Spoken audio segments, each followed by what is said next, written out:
Back here in Iowa City, our temperatures in the mid-50s. Very slight chance of rain. Doesn't look like we'll have it right now. Michigan won the toss and elected to receive. Atypical for Michigan. That's what Kirk Ferentz usually likes to do. He likes to have the ball first. Instead, it will be the Wolverines with Steve Breaston back there to receive. Off we go from Iowa City. Breaston brought down at the 15-yard line. Zach Gableman, a guy to watch on special teams, made a big lick to start the game. Welcome to Iowa. Yes, and welcome to Iowa City, Susie Schuster. Welcome to you, Mike. What a big game for Iowa. 3 years ago, they played in the Orange Bowl. Last year, Drew Tate organized a come-from-behind victory over the 11th-ranked LSU Tigers in the Capital One Bowl, which would turn out to be Nick Saban's last game there. They're right in the thick of things in the standings, looking for their third Big Ten championship in 5 years. Mike, a win over Michigan today would go a long way in terms of them establishing themselves as one of the elite programs in the Big Ten. That's a good point, Susie, because no matter how parity gets there, it's still the big two, Michigan and Ohio State. Iowa has been much more in the conversation the last few years. Chad Henne, first down toss, is complete to Mario Manningham, and the super freshman takes it to the 30. 14-yard pickup for a first down by the Michigan quarterback, who's completing 57% of his passes. Chad Henne, Wilson High School, Wyomissing, Pennsylvania. I'm making my 20th consecutive start today. All of his games in his Michigan career, his record 13 wins, 6 losses. That's 2 out of every 3. And Lloyd Carr and Michigan have been hearing a lot about what Craig James mentioned in the studio, back-to-back wins, trying to put that together for the first time this year. First run for the workhorse, Mike Hart. And he takes it to the 36, a gain of about 5.5. Why don't we spin you through the BASF starting lineups. Breaston, Thompson blocking for Hart, Tim Massaquoi, the tight end, Jason Avant, 53 catches, that is a 6th in the nation. As for the offensive line, Stenovich continues to perform on a regular basis. His 35th start with Hennigy, Kraus, Lentz, and Riley. Michigan fans, I have big news for you. Jake Long, the best offensive lineman out all year, will play today. Breaston, that is a run technically because it was thrown backwards, and it's a first down for Steve at the 46. Let me fly you through this Iowa defense. They are second in the country in giving up points at 17 a game. Guys up front, Iweba McCroll, Mitch King, a freshman's coming on. This is where they're young, opportunity to develop, and King has done a good part of that job. The linebackers, 2 of the best in the country, join Ed Miles and Abdul Hodge. Chad Greenway on the Butkus semifinal list allowed this week. Javon Johnson, Marcus Pascal, Miguel Merrick, and Adam Shada. Shada starting for Antoine Allen, who has come in after the first couple of plays. Here is Hart dancing to the right side. And Tim Brandt, Michigan, has been getting yards at an easy pace these first 4 snaps. Well, Iowa does not like the blitz, and it's a team that plays a lot of zones. So right now they're a little bit vanilla. And Hart goes out limping again. He had that hamstring problem earlier, missed some time, came back, has been very healthy. Take a look at this again. Little draw play. Sees the hole extremely well, but it looks like he's not even getting through the hole quickly. Wonder if he tweaked that thing maybe in warm-ups or something, because doesn't it look like he's dragging that leg just a little bit? Got those quick steps, and you can see right there he's frustrated. Pain, yeah, absolutely. So he is out. The freshman out of Grand Rapids, Michigan, Kevin Grady, is in the backfield. And the handoff to Kevin. He'll get 2 to the 47-yard line. We'll have 3rd and 3 coming up. This is huge because when Michigan struggled those first few games, a lot had to do with the injuries that they were facing. To Jake Long on the offensive front and to Mike Hart right there. He is a difference maker on any team, especially on this team. Well, no question about it. He's carried the ball 117 times for 556 yards. Averages almost 5 a carry. We talked about how different ways they get him involved in the offense, and he very rarely turns the ball over. 3rd down now, needing to get to the 44. Keep the drive alive. Here is Henne, incomplete for his tight end Massaquoi. Ed Miles defensively was right behind him. And the Wolverines will punt it after picking up 2 first downs. A little bit surprising they went to a play like that where they were overloading sides with twins and trips on each side and then running a little slip screen underneath of them. This time they just ran the tight end out in a little button hook, and it was well covered and poorly thrown. Looked like Henne thought Massaquoi was going to keep going. He stopped. Ross Ryan, the punter. Javon Johnson back to receive. Iowa's without its best punt returner, Ed Hinkle, who's missed the last couple of weeks after breaking his arm against Purdue. Good hang time in the kick by Ryan, and into the sun, Johnson makes the fair catch at the 15. Let's go to New York. First update of the day, and here's John Saunders. John? Well, Mike, it's the Taco Bell update in Michigan State and Northwestern. A couple other teams battling in the Big Ten. Drew Stanton, 18 yards to Kerry Reed for the touchdown. Spartans on the board first. Mike. John, if I told you 4 hours and 100 points, I think I might be in the neighborhood for that game. Good thing they have lights up in East Lansing. That may go for a while. John, Aaron, and Craig will keep your eyes open on all three of those Big Ten games going on in this noon Eastern, 11 a.m. Central window. Drew Tate out of Texas. Gonna run with it. No, he's still behind the line, so he can throw complete to Herb Grigsby at the 25-yard line. First down. Susie Schuster. Mike, they're taping Mike Hart's right ankle. Several rolls of tape going outside the ankle underneath the shoe, trying to give it as much support as possible. Okay, Susie, it was the hamstring that bothered him early. We'll watch the ankle. And as bad as that is, I think that's a good thing, because the hamstring, of course, they take forever to heal, and you never really have full confidence in it until you're off of it for a while. An ankle, if you didn't tweak it badly, they'll tape that thing up and he'll be right back in. Good first down pickup by Tate. His Iowa offense coming along the last 3 games. 35, 34, 38 points. Albert Young's been a big part of it. He runs 4-1.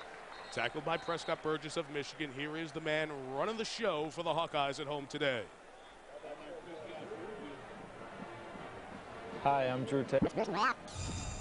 Hi, I'm Drew Tate. I'm at Robert E. Lee High School in Baytown, Texas.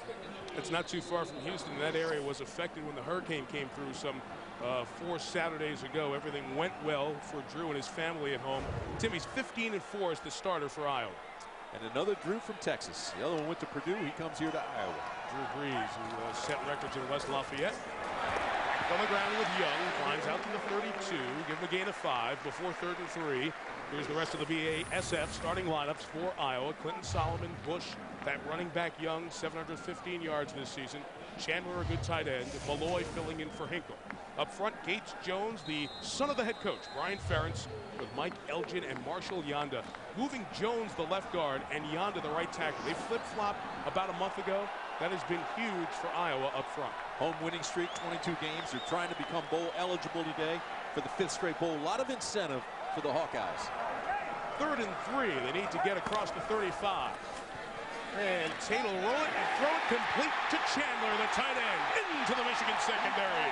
First down at the 44. That's a gain of 25.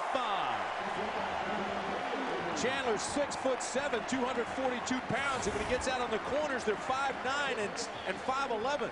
They just get him out in the flat with a quick out. They cleared it out with 84 Malloy and sent the tight end Chandler underneath, and a perfect pass from Tate. But watch the end of the play and look at the hit Tate takes. He's a tough guy, but he does take a lot of hits. We saw him earlier in the season get knocked out of the game against Iowa State. You don't want him taking hits like that the rest of the game. Sean Crable out of Massillon, Ohio, came in a hair too late. Back to Young, through an arm tackle, and another one.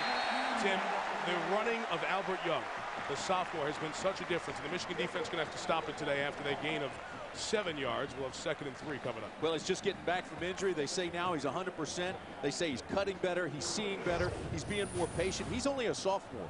Branch, Watson, Massey, Lamar Woodley. Branch is injured. We'll see how much he plays. That's important today.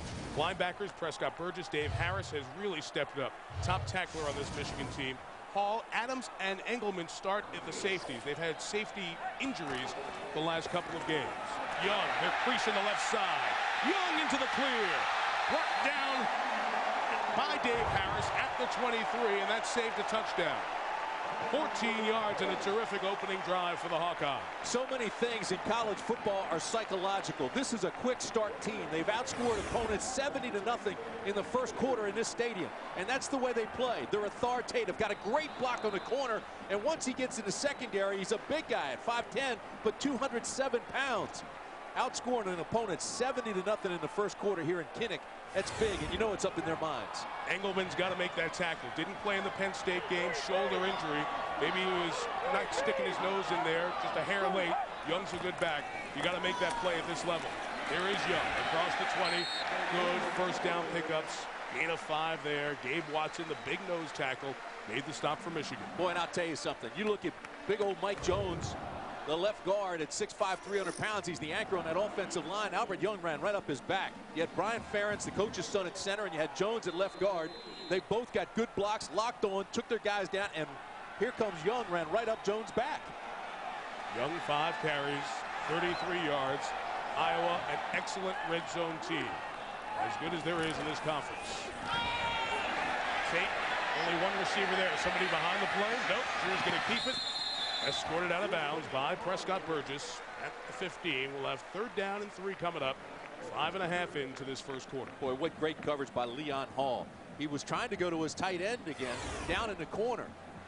And here's the matchup that you want to look at the bottom of the screen. That's Hall. Now look at the mismatch in size. Hall is just a little guy. He's about 5'10" at best. But look at the coverage, just hanging with him, hanging with him.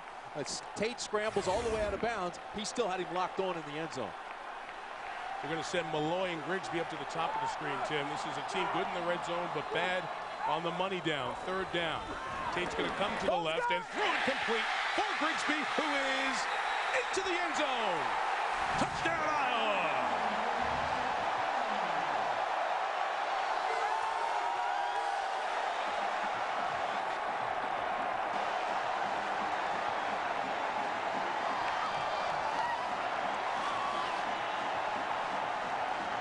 Boy, Albert Young makes that play work. Look at this. That's your receiver, but 21 right there takes the linebacker. And as Grigsby slides out to the flat, they were still looking for Young to slide out of the backfield. Kyle Schlicker is the kicker for Iowa.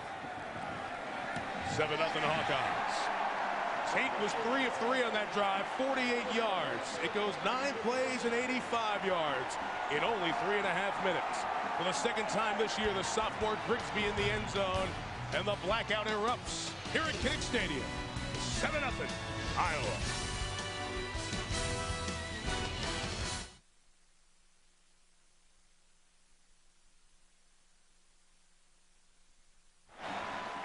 All right, here's the drive insurance from Progressive Drive Summary. A beautiful drive. The big 25-yard pass to Chandler, keeping it going. The tight end's catch on 3rd down and the touchdown to Herb Grigsby. Mike, we just talked about how Iowa outscored its opponents 70-0 here in the first quarter. That's part of that is psychological, but that drive, 9 plays, was perfectly executed. Then they used Young as bait and slid Grigsby in for the touchdown.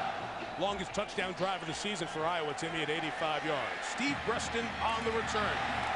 What a job by Iowa. They are doing a terrific job covering. Zach Gableman absorbed the big hit. It took 2 men to stop him, allowing Sean Green to come up and make the tackle. Mike Hart back on the field for Michigan. You know, this is something that Michigan talked about before the ball game. Lloyd Carr reminded his ball club about coming into a hostile environment, taking a punch in the mouth, and being able to respond and playing with passion and accountability. And the team right now is taking that shot in the mouth, and we'll see how Michigan responds. Last week, responded big time. Scored on the last play of the game to beat Penn State at home. But now it's tougher on the road. Willie Paul is the fullback, and he adjusts the play. Play clock at 4. Fans help their defense. Here is Hart. Bounces out of the pile. See that ankle, not able to explode. Gain of 2. Here's John to update the Buckeyes, taking on Indiana today. Mike, and striking first is Troy Smith. Hits Antonio Holmes cutting across the middle. He gets to the end zone. 23 yards it covers. The Buckeyes lead Indiana 7-0. Mike. Ohio State and Northwestern, both 2-1, joining Penn State, Iowa, and Wisconsin. 5 one-loss teams here at the halfway point of this Big Ten season. But tight games, too, in the conference. 10 of the 19 have been decided by a touchdown or less. Henny to the air, incomplete, but a penalty marker down. Preston trying to break out of there, but Antoine Allen bumped him while it was in the air. Boy, there was no reason for that either. It was not a well-thrown pass. He didn't have to touch him. The ball was not going to be complete. I'm not even sure that was catchable, but they're going to call it against him. Defense number 20. Spot foul, automatic first down. Iowa coaches letting the officials have it. Dave Whitworth, one of the best officials in the nation, referee today. Watch the bottom of your screen, and they just run the quick hook out. There's the contact. I'm not even sure he hit him beforehand, but the ball was not catchable in my opinion. Yep. You see, Iowa is such a good team. That's only the 21st flag against the Hawkeyes this year. They had 20 penalties in the first 2 games all of last year. First down, here's Hart. He's just not getting the ability to explode into the pile. You can see it with the ankle. Gain of a couple of yards. You've played, you've had your ankle injured in a game. How long does it take to find out if you can really go at the speed you're normally used to going? Well, the good news is, Mike, that he got back out. He's got the blood circulating again. That's a good thing. But you can see here, I think he just lost his footing. I'm not sure that was the bad ankle or not. They taped it. I think he's ready to go. He didn't limp back on when he ran on. And if you watch him run here, he is limping a little bit there. He's going out to a receiver spot. They keep their personnel in, but line everybody up as a wideout. So no backs for Henne on 2nd and 9. Slant is thrown to Avant. First down out to the 42-yard line. You know, in this year when everybody talked about Braylon Edwards not being there, the ability to step up for Steve Breston, Jason Avant out of Chicago's Carver High School has just caught 54 balls for Lloyd Carr this year. Take a look at how that ankle has affected him. I mean, that's not even a good sell job. If they put you at a wide receiver, you're out there for a reason. You're trying to sell them that they may use you out there. They may look your way and throw that way. He was not selling it. Immediately, they take him to the bench. Yeah, that was right in front of the Michigan bench. So the coaches saw it with their own eyes and got him right away. Kevin Grady back in. He pass blocks the long out pattern to the wide side of the field for Breston is incomplete. You know, Mike, one of the disconcerting things right now for Michigan has to be Chad Henne. He's got one of the biggest offensive lines in college football, and he's going against one of the smallest defensive lines. They've got a huge advantage there. They're giving him plenty of time, and his passes are off the mark. He just has to step up and throw, and right now he has no pressure. He's got to throw it right there where his guys can get it. Terry Malone, the offensive coordinator for Michigan. Scott Loeffler, outstanding quarterbacks coach. Henne gets his feet tied up with his offensive line and goes down for a self-sack. And that's a mental mistake. I mean, they do this exchange 100 times a day at least at practice. And this is his center. The center jumps back, 57 Kraus. They get their feet tied up, and he just stumbles out of there. Of course, Michigan fans saw that happen. Really, Hennegay, the guard coming over, clipped him as well. Well, if Kraus doesn't get out of there, Hennege's going to hit him. Because Hennege's moving on that play. They're sliding down protection. Michigan fans saw that at the end of the Wisconsin game in Madison, just trying to throw the Hail Mary. It was in a different situation, but Chad sacked himself there. 3rd and 15. Nobody open downfield. Underneath to Carl Tabb. Tries to run for it. And the kid who went to high school in Ann Arbor is a couple of yards shy of the first down. It'll be 4th down.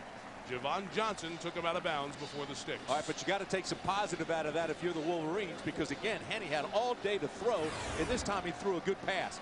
Now watch the protection up front. There's absolutely nobody coming through. This time he slides up, steps into it, throws a strike. So if you're Michigan, you say, okay, I'm taking some positive out of that. Henne might have found his rhythm there. Javon Johnson comes back for the punt.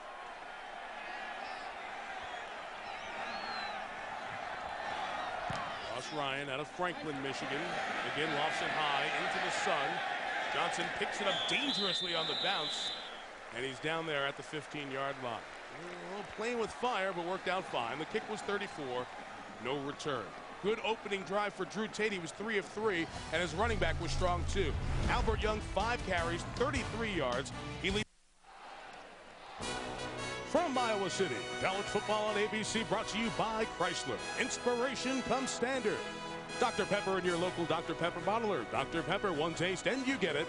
And Pacific Life for insurance, annuities, and investments. Choose Pacific Life, the power to succeed.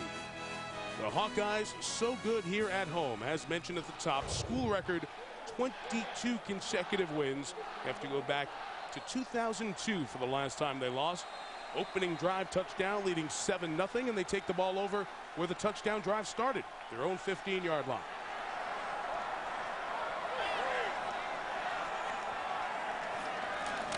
Albert Young, the running back for Drew Tate. They are creasing the Michigan defense. First down, gain of 11 for Young, a sophomore who was injured last year.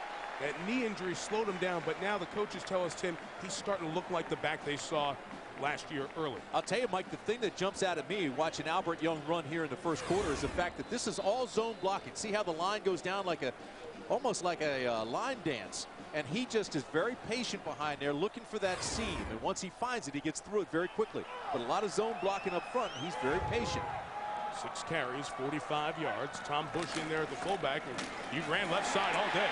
Keep going to the well. Young to the 44, first down. That's the 4th time they've run that play. And they've picked up a first down 3 of the 4 times. Grant Mason stops him. Sorry, Mike. One of their top receivers, Hinkle, is rehabbing. And he's not being able to play. So they're moving Solomon around. And I want you to watch the end of this play and watch number 88, a wide receiver, locked on his guy right there in front of the ball carrier. I mean, normally a receiver will hit a guy and release him. He stayed with him the full time, and Young finally came out and got on him. But he's got 7 carries, 61 yards. Albert Young out of the blocks very quickly, and a nice job by Solomon out in front as a wide receiver. Play action set up by those good runs. Take downfield for Grigsby. Incomplete as he was breaking free. You know, Tim, one of the reasons they're able to run on that right side of the Michigan defense, Susie Schuster told us in the timeout, Lamar Woodley headed off to the locker room after that last series. So the best Michigan front 7 defender this year is out of there. And they've attacked it. Let me just tell you about the numbers you're missing if Woodley doesn't play. 14 tackles for losses, 5 sacks. He had a sack and 4 tackles for losses last week against Penn State. He is a disruptor, and he's a major disruptor at a ball game. And if he comes out, that's a huge loss for the Wolverines. See Alan Branch in there despite his leg injury. Damian Sims is now the back. Boy, has he had a good run here. Sims got a nice block, but it was an illegal block. This one's going to come back for a block in the back, negating the Sims gain on 2nd down. Might have been a cut block, too. Just came flying. No, he was high. He was high. It was just a block in the back. Could be flagging the wide receiver on that side, Matt Malloy. Number 84. Play, illegal block in the back, number 84 offense. 10 yards from the previous spot. Repeat, 2nd down. So Matt Malloy, who's in for Hinkle, gets called for the block in the back, and he's not happy about it. He'll come out of the left side of your screen, and he seals the safety right there. Easy call for the line judge on the near side. There's Matt. You mentioned Ed Hinkle, the senior wide receiver out of Pennsylvania. 20 catches right at the top of this team, 7 touchdowns. That amazing touchdown in Ann Arbor last year in that Iowa-Michigan game. Broke his arm against Purdue. They hope they can get him back towards the end of the season, maybe at Wisconsin or the home finale against Minnesota. Penalty makes it 2nd and 20 for the Hawkeyes. Good job through the hole by Young.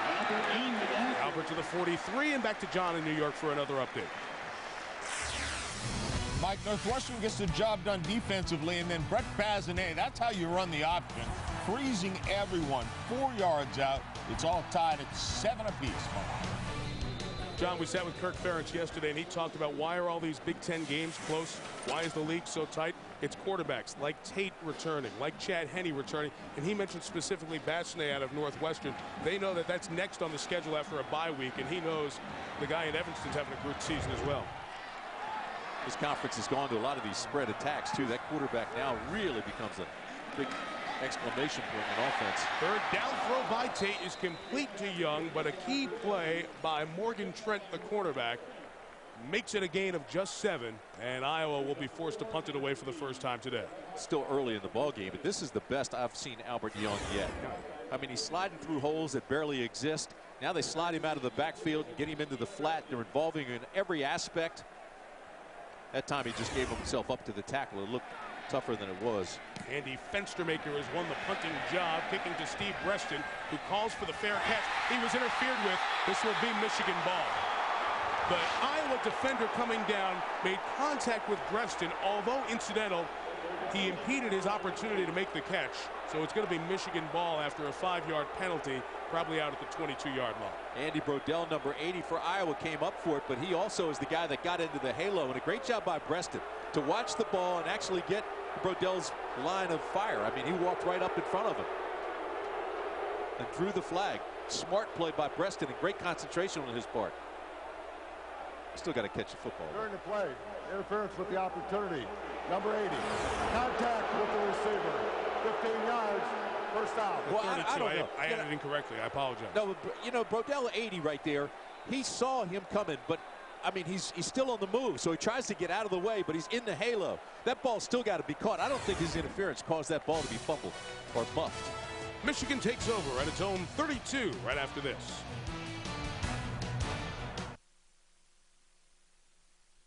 Sounds of the office. Like the sound of someone using a slow color printer they paid too much for. Well, those days are gone. Introducing the Xerox WorkCenter C2424 multifunction. It copies and prints 24 pages per minute, making it the fastest. Kirk Ferentz was unhappy with that 15-yard penalty against Michigan, or against Iowa, I should say, for interference with the opportunity to catch a kick. We're going to show you a replay to understand why Kirk was so upset. Michigan has its best field position of the day, and they have Max Martin in at running back. For just joining us, Mike Hart injured his ankle on the 4th play of the game. Allen 7-0. Here is Martin, the sophomore. Takes it for 3 to the 35. The ball came out. Iowa says they have it. Greenway and Hodge, the linebackers, come out of the pile, say it's their ball, and the officials say second down. Iowa's running off the field. They came out of the bottom of the pile with it. But the official, Dave Whitfoot, put his arms up and said second down. Wind the clock. Let's look at this one first. Just a power play to the right side. They pulled the guard, the tackle. And here's why they don't have the fumble, because they thought he hit the ground, but he was lying on a player. That ball was out before he hit the ground. Another call that Iowa didn't get. Not reviewable as the next play comes off. And it is Kevin Grady carrying that time for 4 yards. So we want to go back to that play a couple ago. Yeah, that's 2 in a row. I mean, the interference on the punt, I didn't think was interference. And now the fumble, which I thought the ball was out. But here it is. First of all, there's no contact. The receiver's on the move. So the defender tries to get out of the way. Now watch Preston's right elbow. He tries to extend it, but still doesn't make any contact. He's got plenty of time to make the catch. And he sits under the ball and then just muffs it. But they called the interference anyway. And the defender was trying to get out of his way, made no contact, did not interfere with the catch. And the word contact does appear in the explanation in the rule book about interfering with a player. Third down, a good run for Grady. Kevin, the freshman out of Grand Rapids, gets a first down, gain of 7 to the 46-yard line. So Mike Hart's beat up, and Michigan's beat up all over the field. That's been a story of their season. They're even beat up on their support staff on the sideline. Their director of equipment operations, the equipment manager, John Falk, who's been around here forever, got shaken up during the game. Here's the Grady run for the first down. And again, great penetration, and then all of a sudden you see all the black jerseys converge. What they're doing well is there's pursuit. Everybody's trying to get to the football, and if they do that all day, they'll be successful. Penny on first down, trouble getting his feet as well. Chad takes off, puts his head down, and is down to the 49-yard line, a gain of 3. Susie with an update. Mike Hart has had his ankle rewrapped and retaped yet again, trying to make it that much sturdier for him. He's been running up and down the sidelines the entire time the defense was on the field, but Mike, he is ready to get back into the game. And you know what, Mike Hart is he's run for over 100 yards every game since he's returned from injury. He's averaged 145 over the last 3 games, and now he will not be the same back if he comes back. He's had the ankle retaped twice. We've seen him limp. He's not going to be 100%. That is a given. Pick up a 3. This is 2nd and 7. Toss. Grady. Good cutback run by Kevin. First down across the 45. He ran hard there to the 42. He's in because of Hart, Susie just talked about. I mentioned John Falk, the equipment manager, 32 years at Michigan. He's an honorary M-man, got a degree or an honor from the team and the school. He hurt his knee. Knee injured as play came into the bench area, and they were checking John's knee, so they're taking him off to have his knee looked at. When your equipment manager it's a Big Ten goes down with an injury. Yeah, it's a Big Ten football game. People getting hurt everywhere. There's some great hits going on. And it's a season of injury for Michigan. We believe he has a broken leg, so we hope John is okay. Hart back in the game. Henny, first down throw. There's Mike out of the backfield, 9 yards, just shy of the first down. Chad Greenway made the play. First time, Tim, we call those 2 fabulous linebackers who define Iowa's defense. Well, you know, this was a great play by the linebackers, but also it's a great play as you look at Hart and you see what's happened here. Here he is on a little pass pattern, dragging the leg, but he gets across. If he can do that all day, he's going to give them some productivity because Grady is a terrific back as well. Change of pace guy, a lot bigger at 230 pounds. You know, it's like the hammer and the chisel. And you get Hart, you get any production like that out of him, that's good. But it was a nice play by Henny to go through his progression, look to the backside, and hit Hart. Should be the final play of the quarter. Hart kind of dancing on that foot, not pushing off and grinding. Gets the first down to the 31-yard line. Abdul Hodge made the tackle. Mike Hart going to head on off here as this first quarter will come to an end. once they move the chains. Hart 4 carries, 14 yards, and he'll be trying to play through the pain as we go through this afternoon. A for effort. Only score of the game, Grigsby. Touchdown catch by Herb on the opening Iowa 85-yard drive. Michigan trying to respond with a drive of its own. After one on a glorious autumn Saturday in Iowa City. 7-0 Hawkeyes, and we continue with more after this message and a word from your ABC station. The first half of the Big Ten season has brought surprises.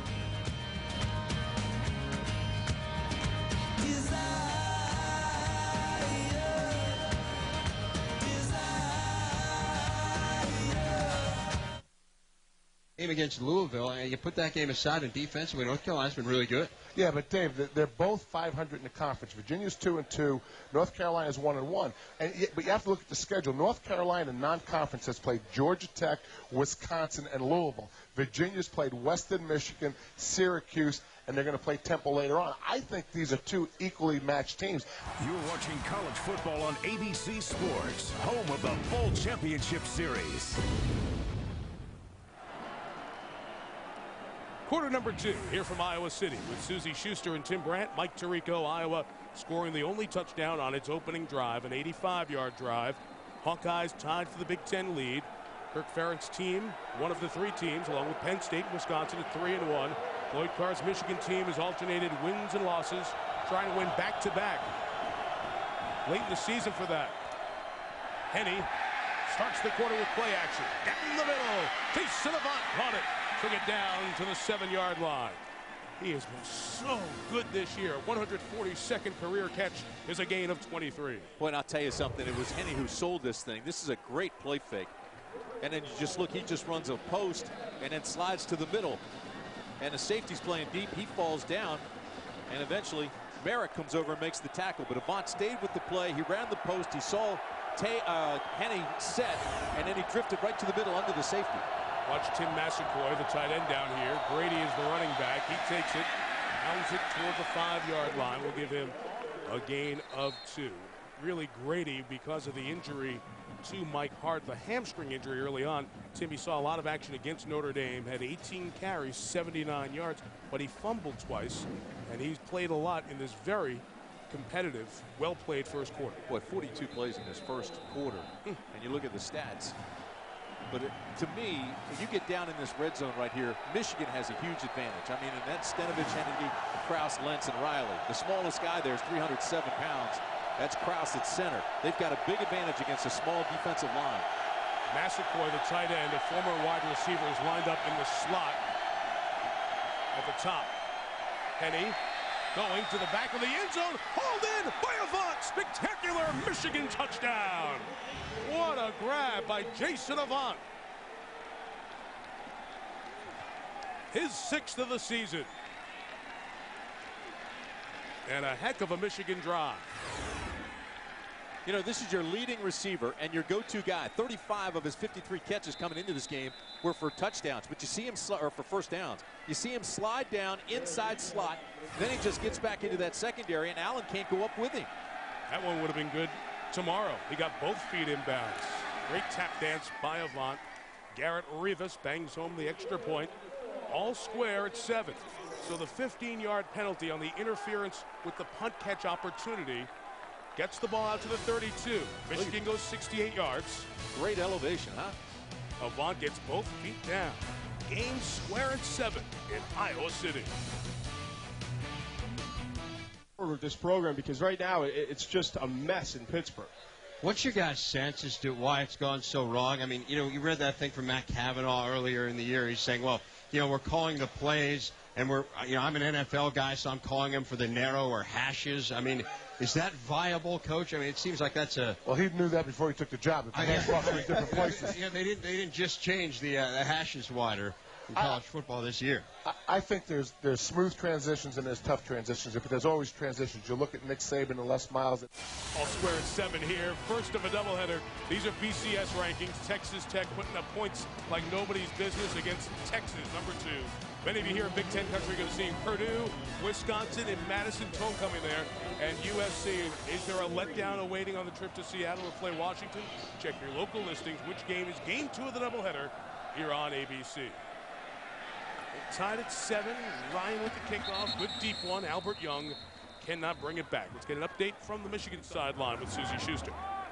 Mike Hart just got his ankle taped for the 3rd time today. You could see by the look on his face how much it hurt him. It's bad enough that Lloyd Carr came over to check out the state of the injury. And I'm not sure whether the look on the face was from the pain that supposedly is spreading up his ankle into the shin or from the business he was getting from the Iowa fans. Guys, they are so close that they can reach out and touch Mike Hart. It is tight along the sidelines here in Iowa City, but we'll keep an eye on Hart. Meantime, Tate takes over from the 20, goes to the air. Nobody open. Drew thought about taking off, kept the play alive to Clinton Solomon. Gain of 13, 1st down. Here's John Saunders again in New York. Mike, Missouri looking to score against Nebraska. Brad Smith is flushed out of the pocket, looking for William Franklin, and hasn't. Or does he? The ball pops loose.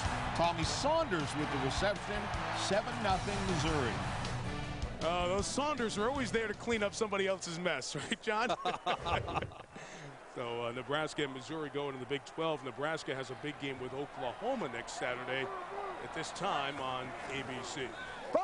Tate, another one to Solomon. Clinton's become the go-to guy with the injury to Hinkle, and it's taken out to the 44. That's another 1st down, back-to-back. And, Mike, they're moving Clinton Solomon around because, as you said, Ed Hinkle is out. He's not playing, so they bring in Matt Malloy. But they lose a lot there with Hinkle gone, and so they're moving Solomon into the slot. They move him out wide. They're using him on the right and the left, and Tate now getting plenty of time. But here they line up with 2 tight ends, and they just slip him quickly, and this is a timing pattern. Release it, get it to him, and then it's really one-on-one football. Hawkeyes have moved the ball very effectively. 22 plays, 134 yards. It's right about 6 per snap. Albert Young, so good on the left side, does it again. This one will be a gain of 4. We'll have 2nd and 6 coming up. Gabe Watson comes off the nose for Michigan. The 331-pounder out of Novi made the tackle. Ken O'Keefe, the offensive coordinator for Iowa, doing a nice job. He's got scripts for the first 15 plays, but they're way beyond that now. But he comes out in a pro eye, and he gets Bush, the fullback, to throw a nice block to lead him up in the hole. And Albert Young, I haven't seen him run this well in a long time, but he really has the feel as you look at Ken O'Keefe calling a terrific game against Michigan. You're right about Young, Tim, averaging 6 a carry coming in. Become the takeover back here. Good block on the edge. No, it was a hole. The Young goes out of bounds, but this play will come back. It looked like a pancake block from this side, but on the other side, I think Marshall Yonda, 73, got caught doing something he shouldn't. Yonda, one of those guys, he's 6'4", 315. He gets a lock-on block. He's not letting you go. During the play, holding, number 73 offense, 10 yards from the previous spot. Repeat, 2nd down. Marshall, one of the 58 guys of the 124 on the total roster with all the walk-ons, or the 105, I should say, that are from the state of Iowa. So many Iowans on this team for Kirk Ferentz. It's the best field position that Iowa's had to start a drive, and you don't want to hurt yourself. As you mentioned earlier, it's the least penalized team in the conference, and here they are now, back themselves up. It'll be 2nd down and, what, 16. It's 4 flags on Iowa here thus far. A team that, as we mentioned, coming in only 20 in their first 7 games. Drew Tate, preseason player of the year in the Big Ten. On the offensive side of the ball, screens it out to his tight end, Chandler. Scott brought down to the 43. Grant Mason will get most of the credit for that tackle. Tim, we've seen Drew Tate play twice this year. The game that he got a concussion against Iowa State and the loss to Ohio State. Those were his bad games. The other 5, he's been really good. Well, and the reason they were bad games is I think he was physically beaten up. Iowa State, he was knocked out of the game when he was covered on an interception return. And then at Ohio State, he got hit constantly, and he was beaten up in that game as well. He was out of sorts. Here he's finding his rhythm. They're protecting him. They're giving him time. And because of the mix in the plays, run and pass, they've got Michigan a little bit off balance. Michigan loading up. Tate's right down the middle for Chandler. The tight ends in Iowa have been good forever. And another one here in Scott Chandler, the junior from Southlake, Texas. 18-yard chain mover. First down, Hawkeyes. Harrison had good coverage. That's just good hands by Chandler, who held onto the ball when it was trying to be knocked away. They take the tight end. You see him there on the left hand of your screen up top. They slide him on a little skinny post. And look at that. That's not bad coverage. And they've got a hand on it. Jamar Adams actually has his right hand on it. Watch it in. There are the hands. Adams has the ball, and just the strength of his hands and his arms, Chandler pulled it away. Michigan's been playing with their backup safeties essentially the last couple of games because of injury. Quick hit to Grigsby.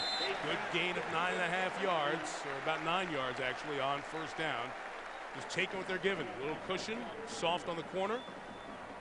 Giving Herb Grigsby, who caught a touchdown in the first quarter. Very balanced attack. They always have been. They use the run to set up the pass. If you look at their statistics for the entire year, they're almost even passing and rushing. And if they do that effectively, which they're doing today, it just kind of puts the defense on their heels. Alan Branch, leg injury coming in. He just limped off. So the Wolverines' season story continuing. Battered and beat up. 2nd and 1. Tate looking for a lot. Off the edge, lost the football, but got it back. Good job coming off the edge by Tim Jamison. He's just in there because of some of the injuries. Lamar Woodley hurt earlier, but a good play by the sophomore out of Riverdale, Illinois. Well, Tim Jamison had that knee problem earlier.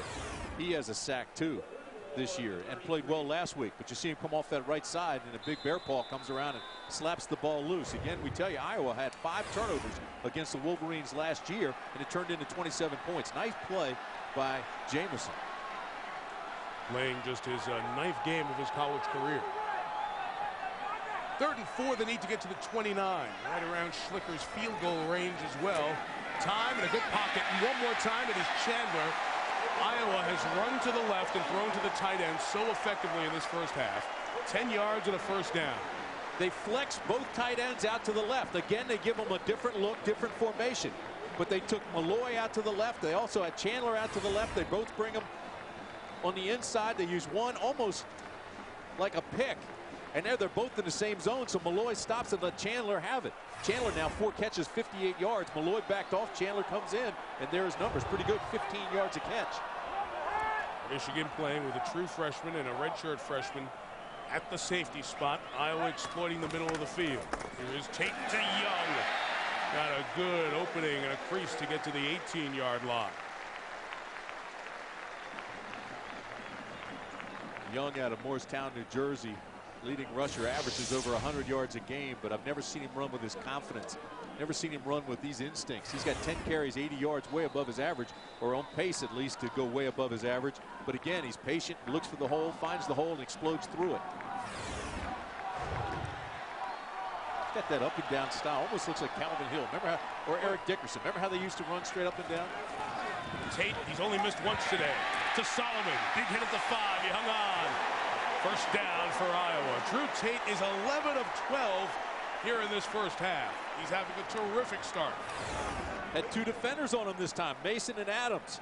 And again, the ball is thrown on a rope perfectly, right between the 8s.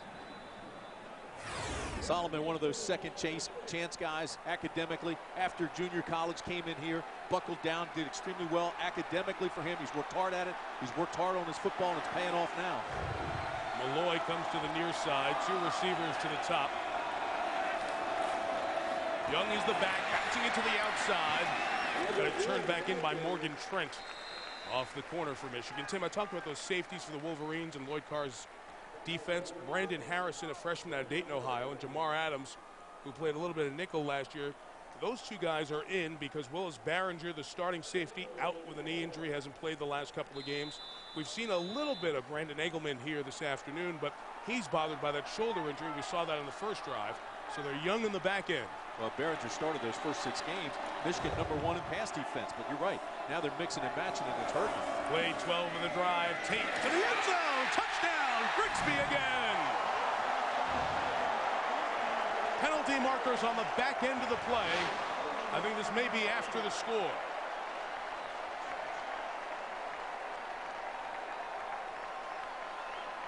What a terrific drive from Iowa. It looks like they'll take the lead. Let's make sure first.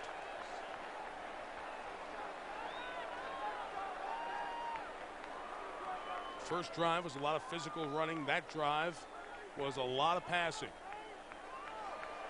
I don't think he missed After on that the drive. play, where's the foul? Number 78 defense. Play result for the touchdown.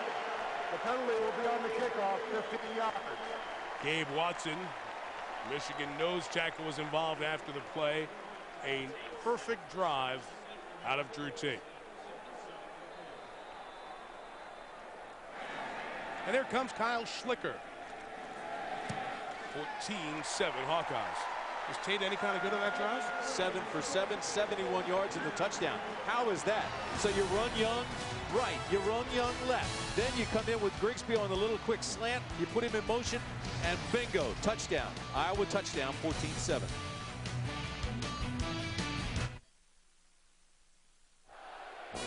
Here in Eastern Iowa, college football on ABC Sports, brought to you by Pontiac. Go online to nominate your Pontiac game-changing performance. Taco Bell, think outside the bun. And Allstate, a proud sponsor of the Bowl Championship Series. 14-7, Iowa capitalizing once again on another long drive. Poor Michigan tackling and perfect production in the passing game by Drew Tate and company. Tate 8 for 8, 82 yards. Grigsby's now with 2 touchdown catches. Pretty good performance. And these receivers are stepping up after that injury to Ed Hinkle. More was asked of the next guy, Grigsby, Solomon, to take a better role, and they've done just that. That play wasn't that fancy, the touchdown play. It was just great execution. We'll show it to you. Drew has missed just once here today. Boy, that's a pretty good drive, huh? Wow. Kickoff coming from midfield because of the flag on Watson, and Schlicker goes wide left. He missed the goalpost, but just as effective. It's Michigan ball at its own 20. Mike talked about Ken O'Keefe and how he's moving guys around, but this is a very basic play. They take the tight end and run him off, take the wide receiver, run him off, then here's your motion man, and just slide him underneath. Watch this. I mean, it's nothing really fancy to this if you're playing defense, and it looks like they're in a zone. Linebacker's just slow coming up to make the tackle, but it is well executed. You execute like that, it's very difficult to stop, and Grigsby has the second touchdown. And the fans urge their Iowa defense on. Mike Hart on the bench. Ankle injury, 4th play of the game. Kevin Grady back in behind the sophomore quarterback, Chad Henne. Chad pumped it to the right, comes back left, and Antoine Allen is going to be flagged here for pass interference. He jumped the route and almost had a pick 6. Yeah, it's going to be one of those hands on the back, too, because one hand goes to knock the ball away, the other goes to the back. It's one of those timing things defensively. Defense number 20. Spot foul, automatic first down. And Allen's not complaining about it. No, we'll take another look and just watch his right hand, because it comes over, pushes him in the back. The left hand goes out and knocks the ball away. Just got there a little bit early. Took a chance, read it, reacted, but mistimed it. Resting comes out. Antonio Bass is in the game. Antonio lined up at quarterback last week a couple of times, and here he is now. High school quarterback. They ran out of this both times last week, and here goes Antonio to work. Tripped up really over his own wide receiver. Jason Avant's feet got in the way of Bass. Gain of just 2 for the freshman at Jackson, Michigan. Coming up, Capital One halftime show with John Trigg and Aaron. Early game highlights all over the Big Ten. Aaron's going to sit down with Pete Carroll of USC, talking about how difficult it is to keep his team focused. Some of you will see Southern California in Seattle to take on Washington. Game 2 of our ABC doubleheader this afternoon. Michigan's starting to really throw some of its beef around. That time they got everybody out in front of the ball carrier, just trying to be big and strong and overpower the defense. Brady lines up as a receiver on 2nd and 8. Doug Dutch, sophomore receiver in the game as well. They were going to Dutch. It's incomplete and a flag. It might be offensive interference. I agree with you, Mike. I thought that the ball was going to be picked off, and so the offensive player, receiver, became a defender. Javon Johnson was the DB jumping the route. Dutch hasn't seen a lot of time. He was in there at that receiver spot. Pass interference, defense number 20. Oh, I don't know about that. Automatic first down. Of course, we're up here, so we don't have it. But Doug Dutch, a young sophomore, looked like he became the defender on the play. Remember, as you watch, defense is just as much right to the ball as the offense. Absolutely. Ball's in thrown. He's got position. Boy, I don't know. To me, it looked like it was on 81 Dutch. Crowd doesn't like it. Call him Dutch or Johnson? It was Dutch on the coverage. Dutch is the receiver. Yeah, you're right. Javon Johnson was the defender. And a timeout taken here. So it was against Iowa. Okay. Yeah. Fans unhappy. Kirk Ferentz calls a timeout here, gets his defense in, so we'll step out for a second. Be right back. 15-yard TD pass to Tommy Saunders. He also ran one in from 4 yards out. But once again, with 4:29 to go, Missouri back with the ball in their own territory, and they lead Nebraska 14-3. Okay, thanks a lot, Cal. College Game Day on ESPN Radio. We are live from Austin, Texas, as we get ready for Tech. Okay, we're back. Michigan's taking the ball over on first down at the Iowa 40. We think that's incorrect. We think it should have been a spot foul on pass interference since it didn't happen 15 yards downfield, and the ball should be spotted over at the 31 or 32-yard line. The play started at the 25, questionable call or not. It was called pass interference and walked off 15 yards. When it happens inside of that 15 yards, it's usually at the spot of the infraction. In any case, first down Michigan from the 40. And here's Kevin Grady running hard for 7 to the 47. Well, Mike, you said it best when you said that defender has every right to that football just as much as the offensive guy, and it looked like he jumped. This will be your receiver. Here's your defensive back who actually gets position on the play, and it looks like he then is interfered with. Now watch, he'll jump the route, he reads it, here he goes, he's got the inside. To me, it looks like he had the advantage, and it should have been Dutch called with the pass interference.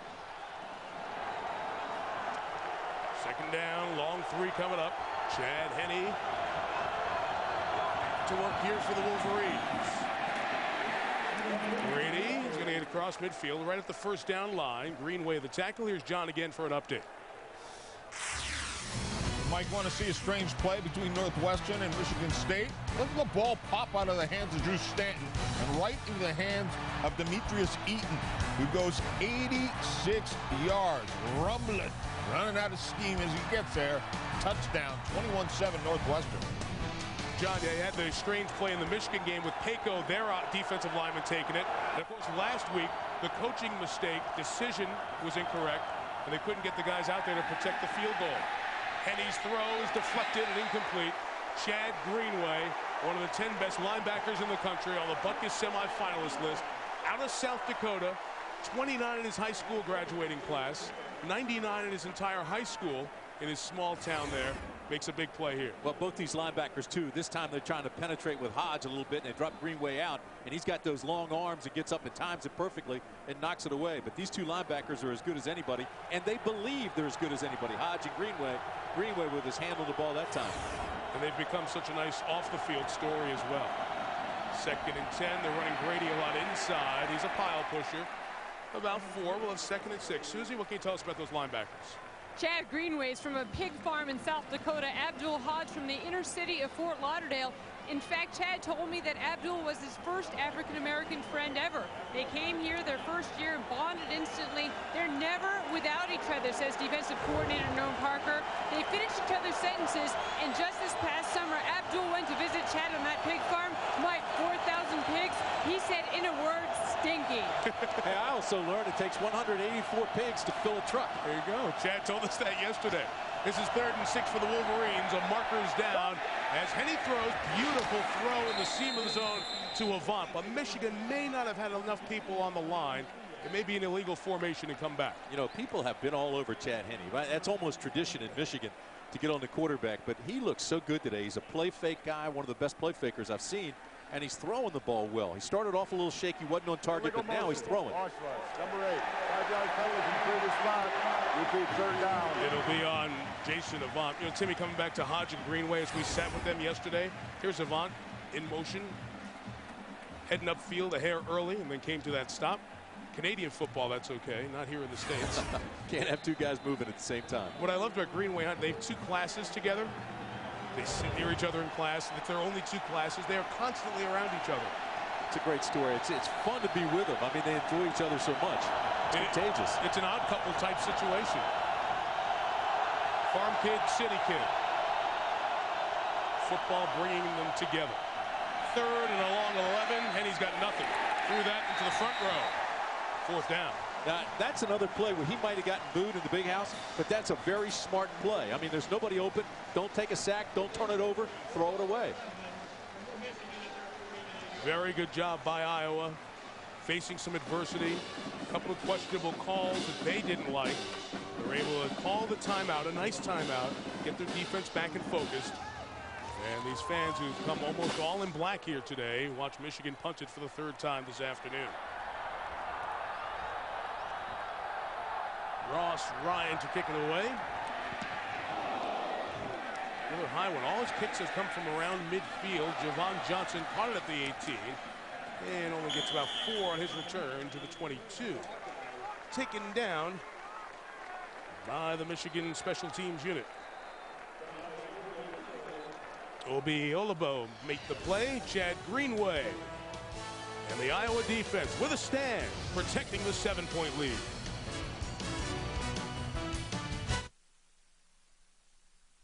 Iowa City, time for the Aflac trivia question. The Hawkeyes looking for win 23 in a row at home today. Third longest current streak at 22.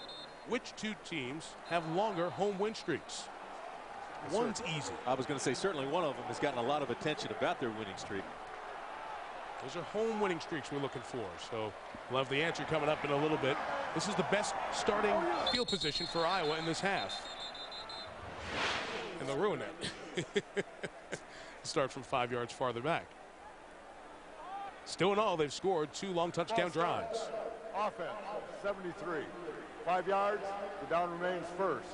Tough day for Marshall Yanda. He's had 3 of the 7 Iowa flags for 63 yards. As soon as we mentioned they only had 20 penalties all year, then all the flags start coming out. Oregon on 10 here in the half.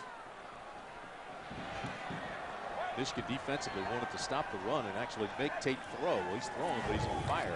From the 17, Albert Young untouched around the edge for 9 yards. They outnumber them and do a very good job as this Iowa team continues to get yards at 7-8 yards a clip without breaking a sweat. Well, the other thing they do too, and freeze this when you get right about there, and you'll see, hey, look at this running lane he's got right here. He overloaded strong to the right side. They sealed off on the left side and then gave him the whole outside to run. See the block in there thrown by Andy Brodell on the edge, number 80. He's in because Clinton Solomon, the other senior wide receiver for Iowa, was banged up on the last drive. It's Tate to Chandler, the tight end. That ball was perfect. When we talk about throwing the ball before a guy is out of his break, that was definitive right there. Chain mover, first down. And Mike, you know what's so impressive is they're using every bit of Chandler's height. I mean, Tate is throwing the ball up high where only his 6'7" guy can get it. Look how high this ball is. Boom. He goes up and gets it. Look at all the defenders around him look tiny. Although, trust me when I say Prescott Burgess is not tiny. He's 6'3", 245. Third leading tackler on this Michigan team. Tate has completed his last 10 passes. He's only missed 1 today. On the move, being chased by Pierre Woods. Oh, my goodness. He was out of the tackle box, but that didn't cross the line of scrimmage. That's a flag, and that's a correct call. When you're out of the tackle box, you can throw it into the first row, but it must go past the line of scrimmage. You're going to see on a replay, this one's 2 yards short. So it'll be lost down in second down. They like this waggle where they show play action. They give the fake, get the Michigan defense going that way, and then you come back. But there was good containment. Number 5 offense. The ball did not cross the line of scrimmage. Not even close. Lost it down at the spot. Second down. And a great explanation by Dave Whitfield. Yes, it was. The referee. Line of scrimmage was the 36. Good bit of officiating right there because the crowd certainly has been on him. But I thought Tate really had sat down before he threw it. But that replay shows you he was still up. So it was a legal pass until he didn't throw it across the line of scrimmage. Out of the tackle box. And that's what Tate was asking about. So from the spot, you back it up a bunch. Now you end up with 2nd and 20. Tate back to the air, the middle again. This one for Brodell is incomplete.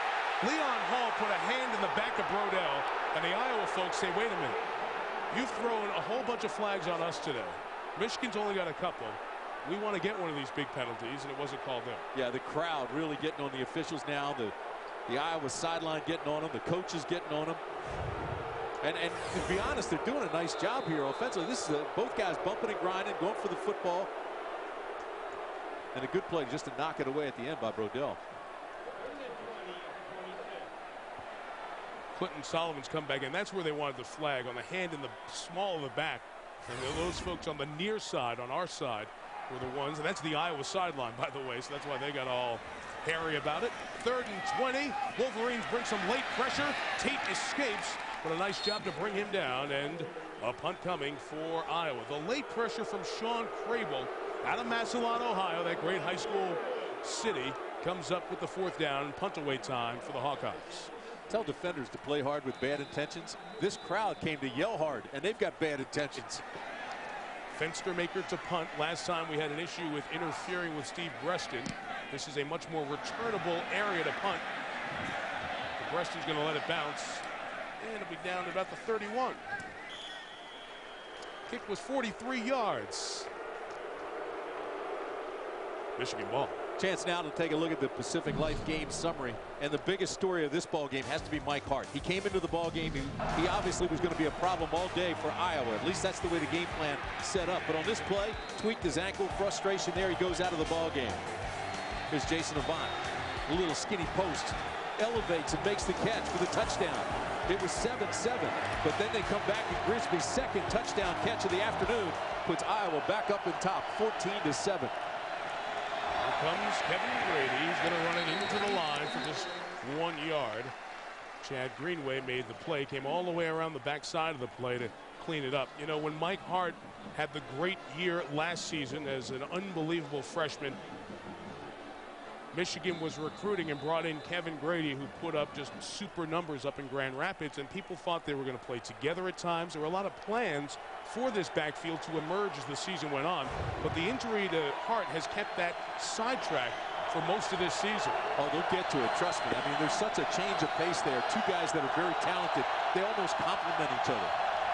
Brian Thompson, the fullback, is lined up as a receiver as Henne throws to Avant underneath in front of Abdul Hodge. First down at the 44. Let's see if Avant's okay. That is a play that the NFL is trying to make illegal, almost one of those horse collar tackles. Avant does a great job when he comes across the middle because Hodge is right on him, but then he gives him a little stutter step and just kind of exploded past Hodge. Really nice move over the middle. They're watching him all the way. Here's what you're talking about, Mike. Grabbing the back of the shoulder pads and the jersey and pulling him down up by the neck. That's a point of emphasis, as you said, at the next level. Yeah, Roy Williams of the Cowboys did it to Terrell Owens, and the rule is in. You can't do it in the league. It's legal here in college now. In the 44, Henne, bad throw. Maybe a bad route by the receiver, Manningham. It is intercepted by Miguel Merrick, who returns it across midfield to the 49. 21 on the return. Henne threw it down the middle, thinking Manningham was going to come in. Perhaps a mistake by the freshman receiver. It is Iowa ball.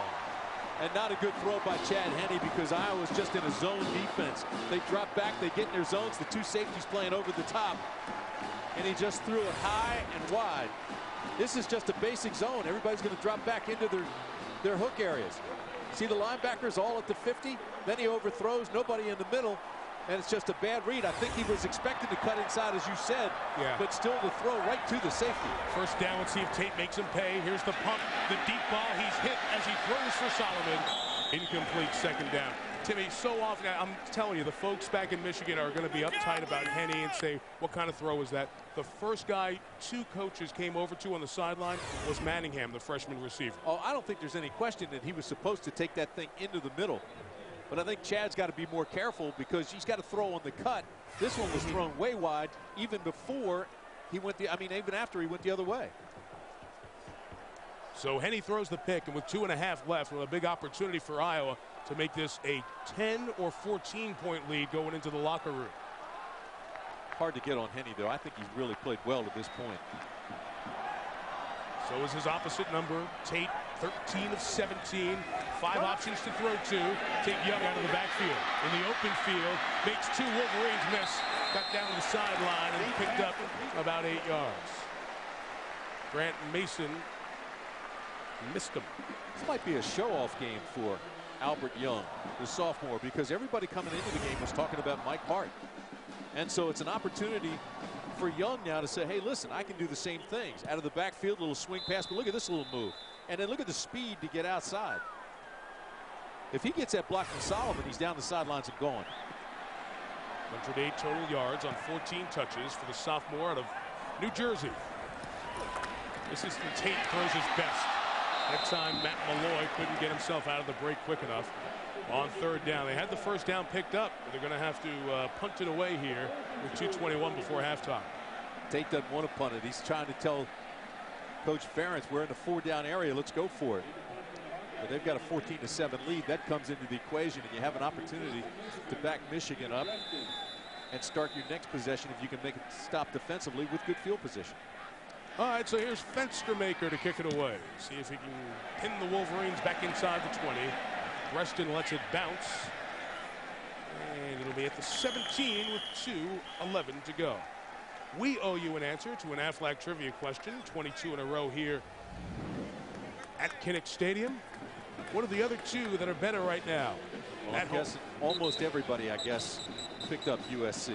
With 23 in a row at home, but how about Boise State on the blue turf in Idaho? They've won 28 consecutive home games, the nation's best home winning streak. Very, very impressive. Kirk Ferentz in his 7th year at Iowa, 47-33 as the head coach here. Both Boise and USC are on the road today. First down run with Grady. Good carry out to about the 24-yard line. It's been so long since Iowa lost at home. We're here to remind you the last time that it happened. You have to go back to September 14 of 2002. Brad Banks in Iowa taking on Iowa State. We were involved in this Cy-Hawk Trophy rivalry game earlier this year. What a great rivalry it is. The last time they lost at home. Seneca Wallace was the Iowa State quarterback. Just a 1-yard run there. Mike Follett made the tackle. Third down and a couple. Iowa has 2 timeouts left with 1:34. They're choosing not to take one here. This is where Chad Henne was so good last week against Penn State when he was working the clock at the end of the game. Here he is now with 1:24 left in the half. There has to be a sense of urgency. They have to know where the sidelines are. They have to be able to move the chains, and he has to be effective with the football. We're going at a hair slower pace here just in case they don't pick up the first down. But he saw something. He's checking out. Run Grady. Great play in the hole to stop him. I think that was Greenway and Abdul Hodge, those 2 linebackers. And now Iowa's going to take the timeout and stop it with 1:04 to go. Well, I don't know what Chad saw that he checked out of that and ran the play. I mean, there's no question this offensive line overpowers the little defensive line of Iowa, but look at these guys. They're battling. Hodge comes through. Hodge ran right around his blocker, got into the hole, and made a nice play. That's it. You want to know why people talk about these guys as a pair of linebackers? Bam. You just a money play. Third down, you got to get them off the field, give your offense one more chance. 18-52 come up with it. You know, this defensive game plan and the way they set things up here for the Hawkeyes is to funnel things to the linebackers, to keep the blockers off the linebackers and let them make plays. And you just saw it there with Hodge and Greenway every time they're around the football, whether it's in pass coverage or whether it's on a play like this. And I love what we were told yesterday by the longtime defensive coordinator, Norm Parker, about those guys. I'll tell you in a second. Let me remind you, if you see a great Pontiac game-changing performance today, just nominate it. ESPN.com, keyword Pontiac. Pontiac's contributing $5,000 to the Winning Schools Scholarship Fund when all is said and done. Norm told us about Greenway and Hodge. They are great football players. I don't know when the NFL guys come in here which ones they like better, but I can tell you this. They are A-plus people. All the stuff off the field that you want to talk about with players, these guys are letter of the law, perfect citizens, and they are so respectful of everyone around. They will make your program better. Look at these guys. They're even together on the sidelines. I mean, they never leave each other's side. Fourth down and a punt. Javon Johnson set to return it. Ross Ryan, they almost got to his last kick up the middle. This time a return is set up.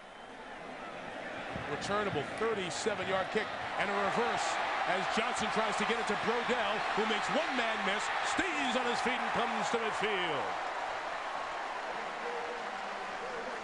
Boy, Mike, that's big because they still have 52 seconds and only 50 yards to go for a touchdown and a couple plays away from a field goal position. Got everybody going. I think the reverse set up a little bit quicker than they wanted it because of the flight of the ball. But still, they made it work. Just 24 on the net after that 37-yard punt returned by 13. So Drew Tate and the offense take over at midfield. The stunt at the line was picked up for the moment. Now Watson comes in, and Woods comes in and snows under the quarterback for a loss of 10. Pierre Woods. Never did see Champ Davis. He was his safety valve, and he slid out right behind the line of scrimmage, and he was wide open. Here's your fullback right in the backfield next to Tate. Watch, he just kind of slides out, and he was wide open. Don't hold, don't hold. Three-man rush by Michigan, and the dropping in coverage, Sean Crable comes in and knocks it away. That's the fourth time we've seen Crable delay on his pressure, and he's come up with a couple of nice ones. See, now you're running out of chances. You're down to 24 seconds. Great job by the Michigan defense. Yeah, those two outside backers, Crable and Pierre Woods. Woods, 99, who made the first play for Michigan. And then Sean comes up with this one here. Crable, 6'5", 247 pounds. Same size as Pierre, 6'5" on the other side, who was coached by Teddy Ginn Sr. Get that long arms. Makes him about 10 feet Sasquatch. Now coached by Jim Herman, the defensive coordinator here, just trying to run it with Champ Davis. He gets back to the original line of scrimmage, midfield. It's 4th down, 15 seconds left. Michigan's not going to call timeout. Iowa's going to take it in the locker room, and we've come to the end of the first half. Every touchdown a long drive. Herb Grigsby has 2 touchdown catches for Iowa. Jason Avant 1 for Michigan. Each team scored 7 here in the second quarter. 14-7 Iowa. And Mike, that's big because Ed Hinkle is out, as you said earlier, with an injury. So they wanted Solomon to be the guy, but Grigsby comes up big in replacement. 2 touchdown catches. Iowa will get the ball to start the third quarter. They've been good when leading here at the break. 14-7 for the Hawkeyes as we send it back to John, Aaron, and Craig in our studio in New York. Gentlemen, Iowa City, Michigan's man, the barometer of Big Blue, as we said at the beginning. Mike Hart hurt his ankle on the very first drive, forcing Chad Henne to do a little more. Didn't get help from his wide receiver on the 1 interception, but threw a great touchdown to Jason Avant. 8 of 13. Iowa's man, their quarterback, 14 of 19. Drew Tate didn't miss on one of the touchdown drives. 2 touchdown scores for Herb Grigsby. Iowa gets the ball. They lead 14-7 to start for the third quarter.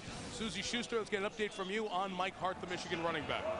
I spoke to Lloyd Carr. He does not believe that Mike Hart will come back into this game. He did not want to say so definitively, but he is counting on Kevin Grady, the freshman, to stand up. He said he's had plenty of experience this fall. He should fill in fine for Mike Hart.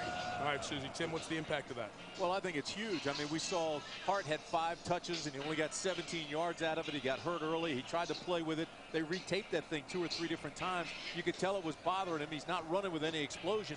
And for Michigan, that's huge. So you lose Hart. You lose Woodley for Michigan, and those are 2 big impact guys that are now out of the ball game. As we started this telecast, we said Hart was the guy that was going to give Iowa all kinds of problems because he gives everybody problems. But with him out of the ball game, it changes the whole complexion. At other points big, too. Lamar Woodley, the defensive end linebacker for Michigan, who does so much for that Michigan defense. Part of the reason they've been gashed for 6.5 yards per play.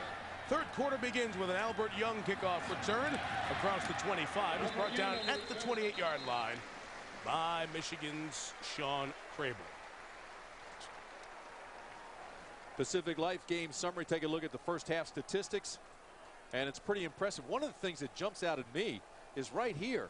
I mean, Iowa with 8 penalties, the team that had 20 all season. That's it. So a little bit out of their sync, and they've got to protect the ball. They've got to play better than that. They've got to be more focused and disciplined, and I think, you know, that's what Kirk Ferentz is talking about at halftime when he says, hey, we've got to get this thing and clean this thing up a little bit.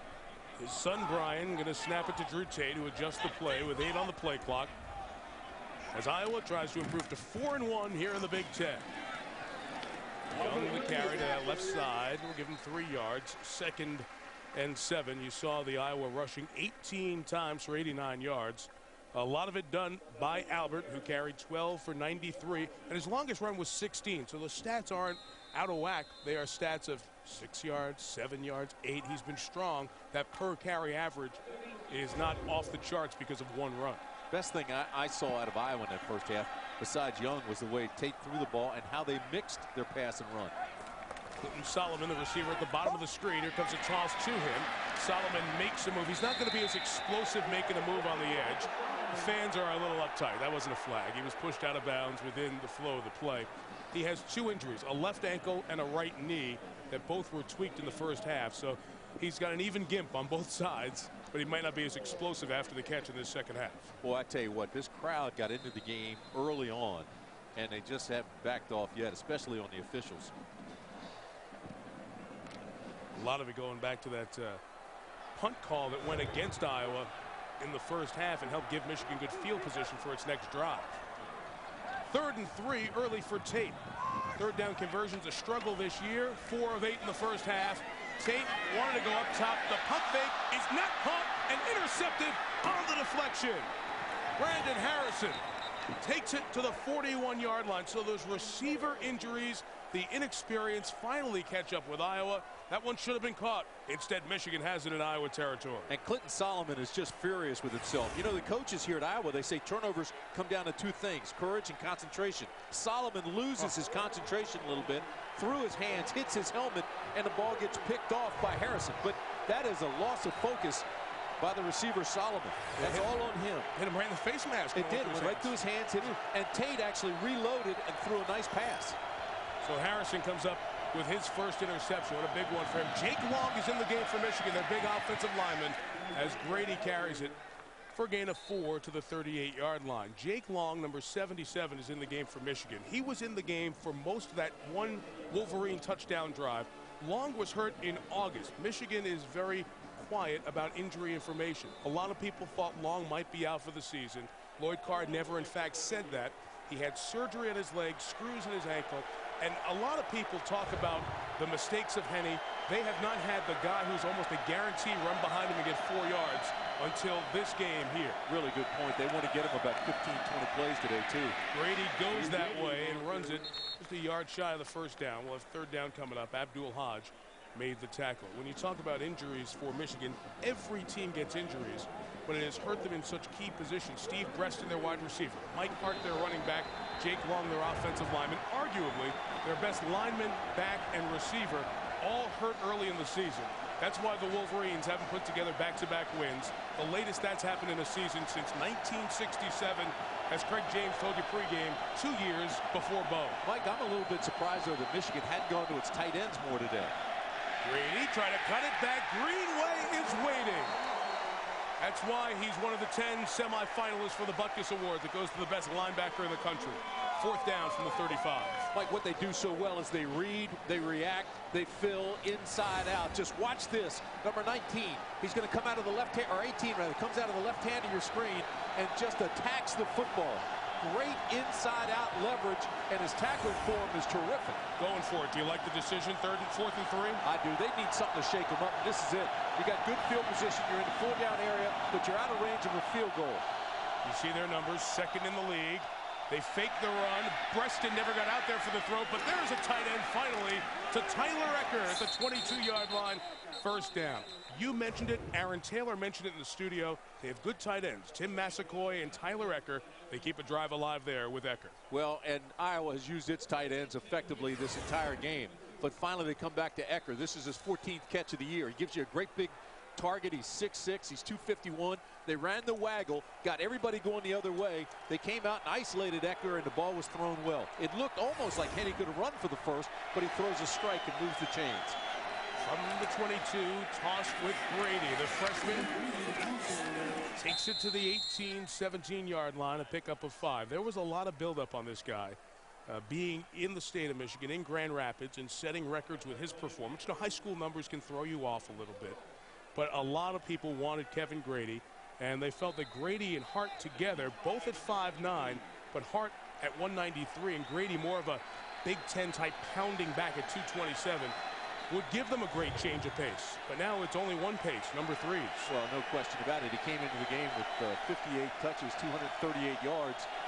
He's a big guy, 230 pounds is right. Antonio Bass, high school quarterback, throws for the first time this year. Did Avant catch it?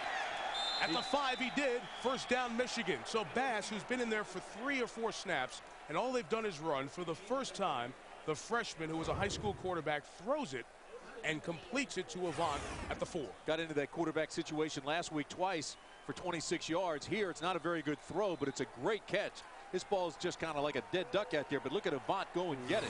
Like chum to a shark, laid out completely, made the catch and got it before it touched the ground. He knew that they would throw off that at some point this year. They finally get there. And they're going to review it or a flag? Let's see. Being reviewed. Review. So they'll take a peek at it. You know, by the configuration of this stadium, and we already said this, the fans are right on the field. There's not enough space between the sideline and the stands to get a cart camera. And that's what we normally use here on network television, is the cart camera, and it gives you the best angle, especially down by the goal line and down close like this. But you don't have that side angle to tell today. been to a football game, you've seen one of the cameras almost on a small cherry picker going behind the sideline. There's a couple of good looks at it here. Again, there has to be indisputable video evidence that the ball hit the ground. On the field, it was ruled a catch. And I don't see anything to overturn that. He's got his hands under it. He's pulling into his stomach. And from the rear view, you could see that there was air between the ground and the ball. Hands are under it. Immediately turns to that shoulder. Does the ground aid in securing the ball? That's the angle you could tell from if there was, and I don't see anything there that would tell me not indisputable. It hit the ground. Might see the spot and slide it back to the 5-yard line. That's where the ball hits. That angle, you could say the ball is making contact with the ground. Does he have it completely secured? These are such hair calls, and I should point out the numbers. 48 stoppages, 20 have been overturned. On all these bang-bang calls, they get it right more than half the time. Credit the officials.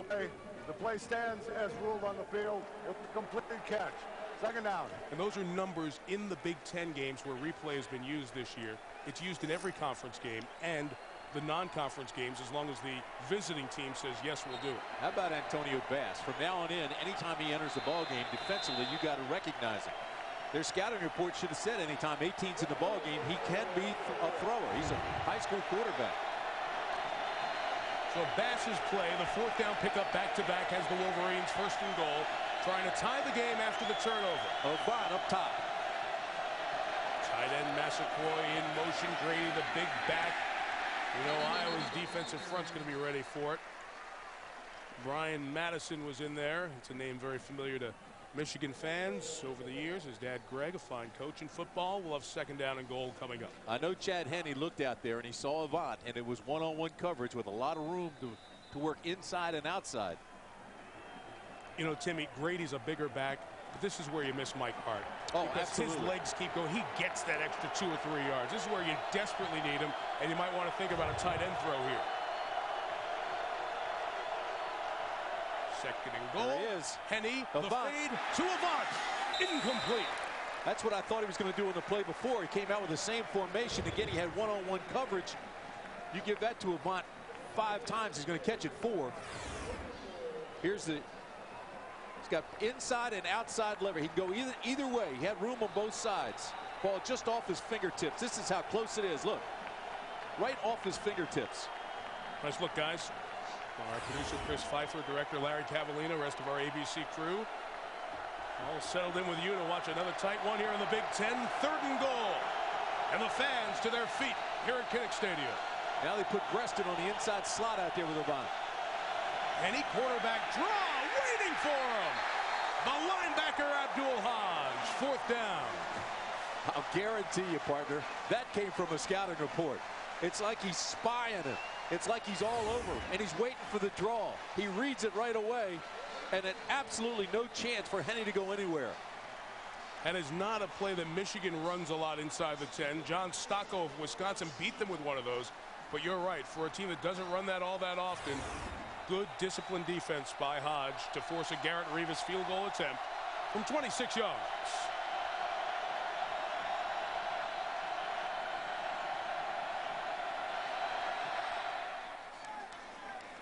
Bangs it through, 14-10. So the turnover gets Lloyd Carr's team 3 points closer. But Drew Tate, after not making a mistake of his own volition but being intercepted, comes back on the field for this Iowa team, now leading 14-10, trying to win a 23rd straight home game.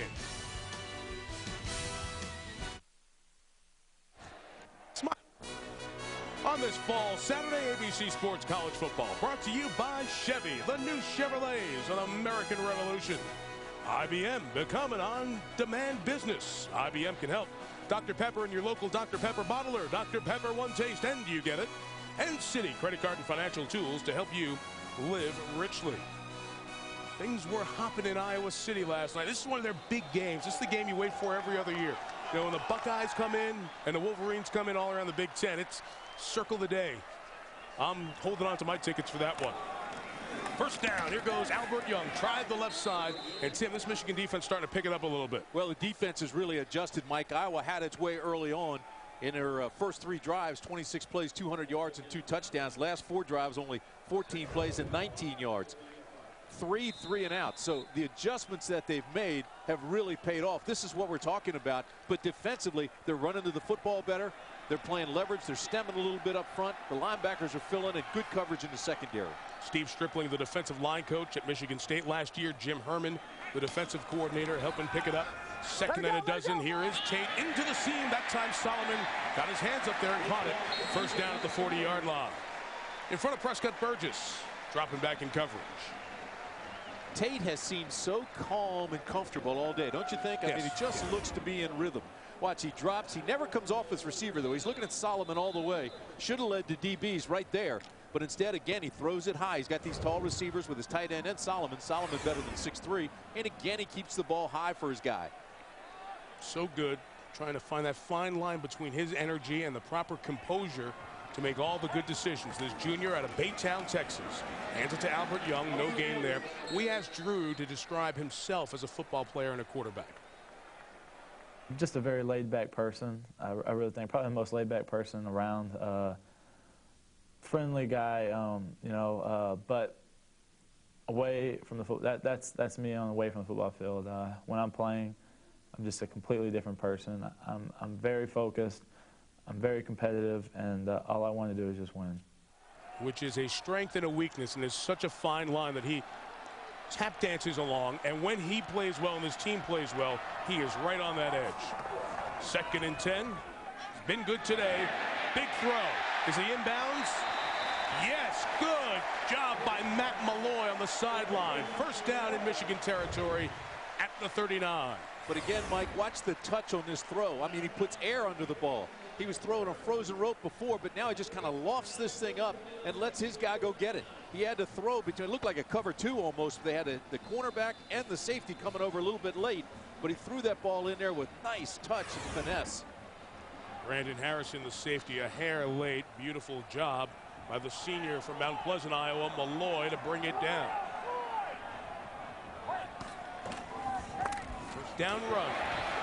Young tripped up as he was starting to sprint forward. That's the second good play of this series by John Thompson at a Crockett High School in Detroit.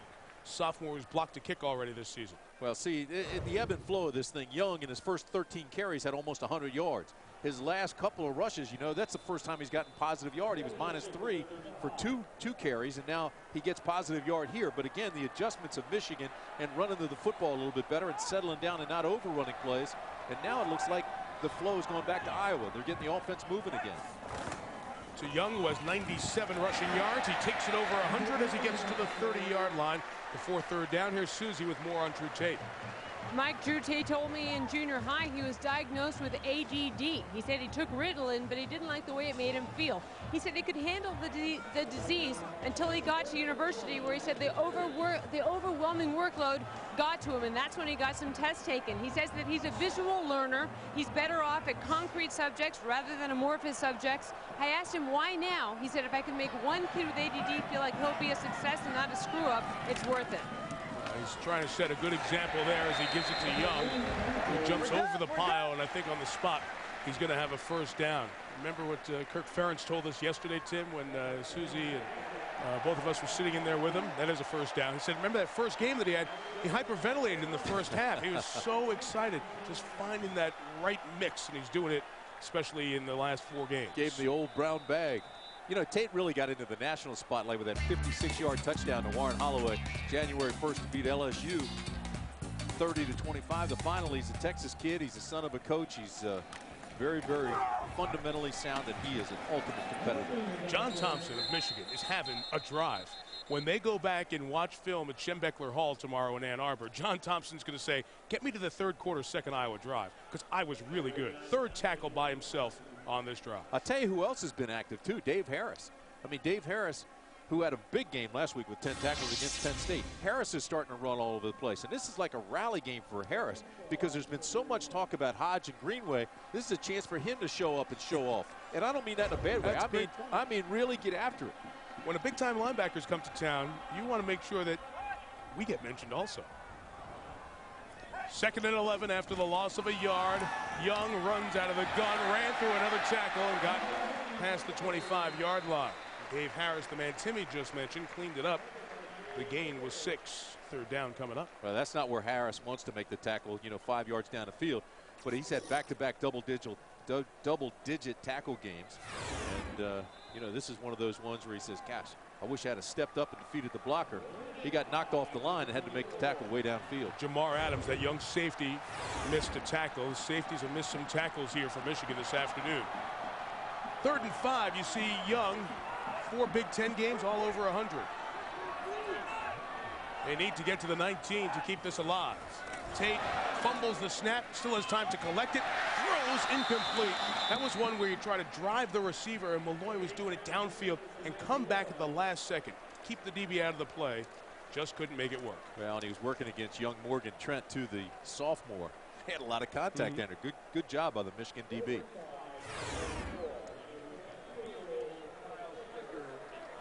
He was hoping he'd come back for the football. Actually threw it behind him, but there's 14. Morgan Trent. He's going to be a good, talented DB. Kyle Schlicker, 41-yarder. This is with the 7-8 mile-an-hour wind we have here, and from the right hash. Not pretty, not good. Don't know if it was deflected up front or Schlicker hit it, but it was turning in the wrong direction, and Michigan keeps Iowa off the board. 14-10 with 3:37 to go. Big build-up, big game in the Big Ten. It feels just like it. As we go to break, let's see if a hand gets in there and gets on it. Looks like it might have. During the timeout, we looked at the play, and it was, in fact, deflected by the linebacker. Timmy told you had a great drive, Dave Harris. So Michigan's linebackers do the job there, and back comes Henny with a corner blitz from Antoine Allen. Here he comes. Did he get there? No, he didn't. And it's caught by Ecker. It looked like Greenway had the interception. Instead, it's a gain of 5. A lot happened on that play for just a little old 5-yard completion. Schlicter's kick I thought was a little bit low, but Harris really does a nice job with this thing.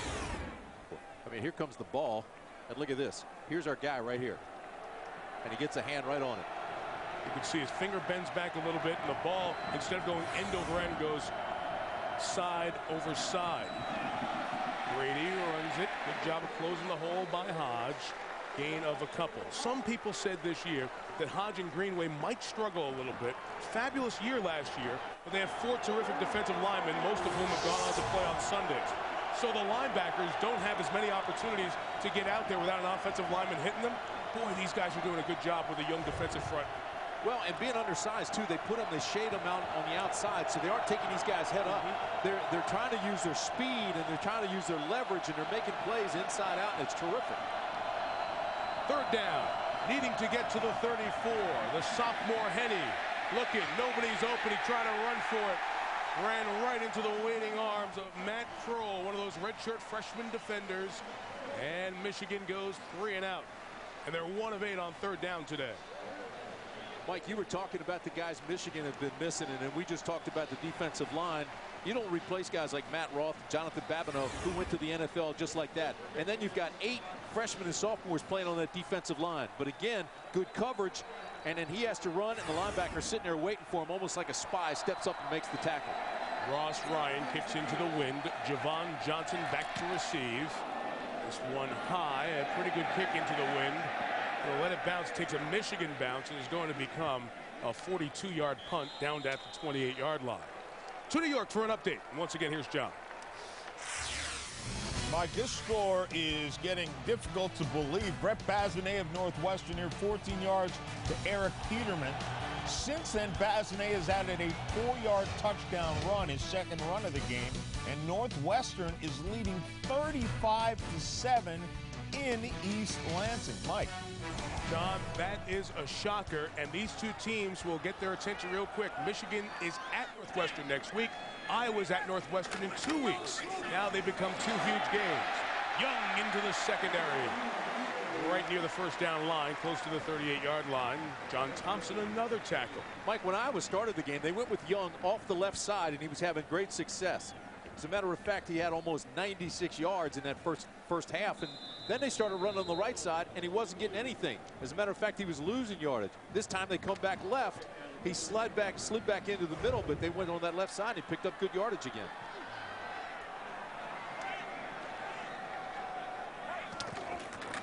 There he goes left side, 2nd and 1. Enough to get the first down at the 40-yard line. Well, Young is doing a very good job with 117 yards. Maybe he will be our player of the game. Near the conclusion of today's game, we select a Chevrolet player of the game from each team. Chevrolet making a $1,000 contribution to each university's General Scholarship Fund. One of the great traditions of college football on ABC over the last 3+ decades, that Chevy Scholarship Program. And you go into schools and they have the list up of the guys who've won those in games over the years. It's neat to see names from a long time ago. Boy, these two teams played a game 20 years ago. Number 1 against number 2, Iowa against Michigan. Tate went to Young. It went right through his hands and incomplete. We'll have 2nd down ahead. Yeah, that one's all on him, and he knows it. Look, says, my bad, my bad. I mean, he's got to make that catch. He was turning his head already to locate the defenders. This ball is well thrown. It's not perfect, but it's well thrown. Watch. Okay, you can almost see his head turn and trying to locate the defender before he has control of the football. Just watch his hat. See, he's looking for the safety. That's why context with statistics is so important. Remember, Tate started 13 of 14. He's 4 of his last 11. 3 of them have been drops, 2 in this quarter. Throw back to his tight end. Chandler has been the man. What's Scott going to do here? He gets stopped at about the 45-yard line. A gain of 4. Brandon Harrison, we've been talking about those young safeties. A good read there. Going to set up 3rd and about 5 as we get going toward a 4th quarter. Chandler moves so well after the catch. And to think of this guy, 6'7", and follows his blockers. And look at this little move right here to the inside. Well, Michigan fans, 6 days of growth on your fingernails, right back at it. Nail-biting time coming up. Another tight one with the Big Blue, and Iowa for the first time this year playing a close game. Off we go to the 4th quarter. 14 Iowa, 10 for Michigan. ABC Sports presentation of college football will continue after this message and a word from your ABC station.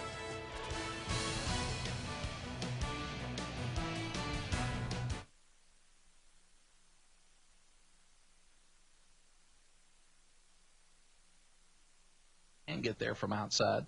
It opens up running lanes for them automatically before the snap and throwing lanes. And then a team that may throw it 70-something times a game, you get tired rushing the passer because your guys aren't used to that. So you have to substitute much more than normal to try to keep fresh legs on the field. And you've got to force some turnovers. These guys don't punt. Their punter doesn't ever even he doesn't let her because they throw it. And Mike's liable to go for it on his own 30, 4th and 10. You're watching college football on ABC Sports Championship Television.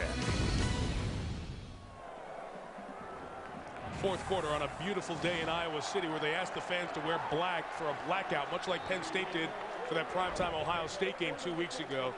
And it looks great with this sellout crowd of 70,000 here at Kinnick Stadium. Iowa going into the wind in the 4th quarter. Starts it with 3rd and 6, needing to get to midfield. Play action from Tate. Young leaks out of the backfield. He's got it. Whoa, and he got hit. What a shot he took to force 4th down. Grant Mason out of Pontiac, Michigan made a play. That's one of those things you dream about as a defensive player. You've got a receiver looking back. He doesn't know where you are because he's trying to secure the ball, and you come up, tuck the tail, scour the eyes, and drive him and pancake him. Perfectly done by Mason. What a job by Young to hold on to the ball as well. Goodness. Fenstermaker with the kick. Another one that lets bounce, and not a very deep kick at all. Only 23 yards. Michigan will take over at the 26-yard line technically. You know, the thing about Mason after that tackle, you look down at his numbers and say, all right, he's the leading tackler on this team coming into this ball game, and he's a cornerback, and you can say, all right, that can be good or bad. Good if he reads quickly and reacts like he just did, or bad if the runners are beating containment and getting outside and you're making those tackles 10 yards downfield. But that was perfect. Reminder, Monday night on ABC, Al Michaels, John Madden, Sam Ryan in Atlanta. Michael Vick and the Falcons taking on Curtis Martin and the Jets. New York in Atlanta, 9 Eastern, 6 Pacific here on ABC. Mike, this is a big drive for Michigan. They really need to move this ball, eat some of the clock, and get some points on the board. Antonio Bass in there at quarterback, through the last time, runs again. Iowa's aware of this too. Ball comes out as he is hit. The whistle blew to say he was down. Abdul Hodge read that play all the way. And Greenway's running out saying, we've got it. He thought it was a fumble from the get-go. It's the second time that's happened, where Greenway thought Iowa came away with a fumble. Take another look at it. The ball got away from his body a little bit, and that's a good call. Ball was still in his hand, hit the ground. That's what knocked it loose out of his hand. But that's a dangerous way to carry the football. Here it is again. Now watch his left hand. And they're going to stop the game here to review. They're going to look at it. You know, the process that happens is before you see our replay at home, there's a replay booth right next to us up here on the press level. And what they do is they have a TiVo unit, and that's what the Big Ten uses. Other conferences use other brand name units. And they go back and watch the play if they think it's close. And if there's doubt in their mind after that first look at it, even before we show you a replay, they'll buzz down and say, okay, let's stop it and check it out. See, the problem is going to be is that the ball is actually away from his body. That's the way he's carrying it. And then if you look at the ball, it's in his hand, but that's what the ground knocked it out of his hand. As he was being hit by Hodge. But that should not be a fumble. But that is one of the dangers. You'll see the ball as it comes out, and then we'll look at afterward. Iowa did fall back down on the ball with a couple of players there. Well, and they immediately thought they had it. Allen jumps up, and Greenway, they all jump up, and they think they've got the football. But again, just watch him, see if his hand is under the ball, see if he has control. Right there, you can see he still has the ball when it hits the ground, and that old cliche, the ground can't cause a fumble. Well, the ground did knock it loose, but you know, at that point, it's down. It can cause a fumble, but it's not a fumble. Exactly right. Way to go. Thanks. And we've repeated this a few times. Unless you go down without being touched by an opponent, and that causes the fumble, then the ground can cause a fumble. You know, that's why I'm so disappointed that Mike Hart is not playing in the game. And there's, you know, I don't mean to take anything away from this play, but and we talked about this. He came into this game with 380 touches and no fumble. His last fumble was here against Iowa last September. Last meeting between these teams, won by Michigan. This is a lengthy review for a replay that looked pretty clear from that first angle our guys in the truck showed you. So don't know if they're seeing something else in there that may change their mind. Here's the call. After reviewing the play, the ball was fumbled, recovered by Iowa. It was Iowa's first and 10. Wow. How about that? Wow. I didn't see that at all. Unbelievable turn of events here. I did not see that either, but I did say the one problem that he was going to have when they look at this, his hand is away from his body. The ball's away from his body. They may have seen that as the ball being out, but it was still in his hand. Brian Madison didn't fall asleep on the play, comes up with a recovery, and a huge opportunity here for Iowa. Well, the Iowa fans thought that they lost a couple of calls they should have had early in this ball game, and now they get one back they shouldn't have had. So up in the booth, they look at it and decide that that in fact was a fumble, uncaused by the ground and the contact by the defensive player. So here comes Tate, and the Hawkeyes can deliver a knockout blow from the 26-yard line. Screen, holding penalty. This one's going to come back. Young gains 3 to the 23-yard line. Mike, we were just talking about how important that drive was going to be from Michigan. Did you see the holding call that you called? But I mean, to fumble it on your first play, and I know it wasn't. We saw it differently. We thought the ground is what knocked that ball loose, and it was still in his hand. But here it is again, and he's carrying it dangerously away from his body. Then as he goes down, it looks like it's still in his hand. Offense number 75. 10 yards from the previous spot. Repeat first down. From this angle, it looks like, as you said, Tim, he's in control of the ball as it hits the ground. Right there, I don't see. I think that's a wrong call. Plain and simple. I think that's a wrong call. Well, you can see right there his elbow and the ball and everything when it hits the ground. I mean, it's still in his possession. Yep. So Iowa, again, hurting itself with penalties. Rarely penalized this year, 9 times today. So it's now second and long as they run it out to the 35-yard line for a gain of just a couple of yards with the New Jersey native sophomore Albert Young. Early in the ball game, Young was not loping but patient, reading, and then exploding. Here at the end of the ball game in a tight fit game, he's getting a little bit more impatient. He's getting a little feeling that sense of urgency, but it's costing him some yardage. He's not letting the hole open up. You know, Timmy, we saw Antonio Bass on the sideline. It's the one danger when you bring a guy in who's not in the game a lot, only 4 or 5 snaps. When he gets hit and gets that contact, he hasn't been hit all game. And that time the ball spits out. Remember, he is a freshman, so Getting hit by Iowa's different from getting hit by high school guys. Young has the edge this time. Patient on his block. Got out to the 26-yard line, getting some of that yardage back. Ben Gates, the right tackle out of Toledo, Iowa. He's moved around in this offensive front, but 75 in black makes a nice block here. Boy, does he ever. Watch this on the left side. Slides out, engages, pushes down, and there, you're right. Young did wait for the block to develop and cut inside of it and got the big pickup. But again, it's the left side. They've had all the success on the left side. He nudged Prescott Burgess enough so he didn't push him in the back, and then when he was off balance, knocked him to his keister. Gates, Jones, Ferentz doing a nice job on that side of the line. 3rd and 9. Chad Davis, the fullback, is next to Tate. Don't want to turn it over here. In field goal range, Burgess with the sack at the 33, and now a 50-yard field goal into the wind is on the table for Iowa. Loss of 6, and Jim Herman's Michigan defense has played very well after those initial 4 drives. Again, they're making penetration, the white jerseys, and Tate can feel that, so he started to step up in the pocket. By that time, it was too late. Again, he locked on to one receiver, though. Never went through his progression. And now they're out of field goal range, Tim. Fenstermaker, the punter, comes on into the wind. They're not going to try Schlicker from 50 yards. Breaston goes back. Fenstermaker just bunks it in the air. Michigan runs away, and it's a good job by the kicker to down him over at the 12. Well, the mistake, we think, on replay doesn't cost Michigan as its defense comes back. And now in a 14-10 game, Chad Henne, the sophomore quarterback who led the comeback in the Big House last week in the final minute, takes the field with a Michigan offense to see if they can take the lead on Iowa at a place.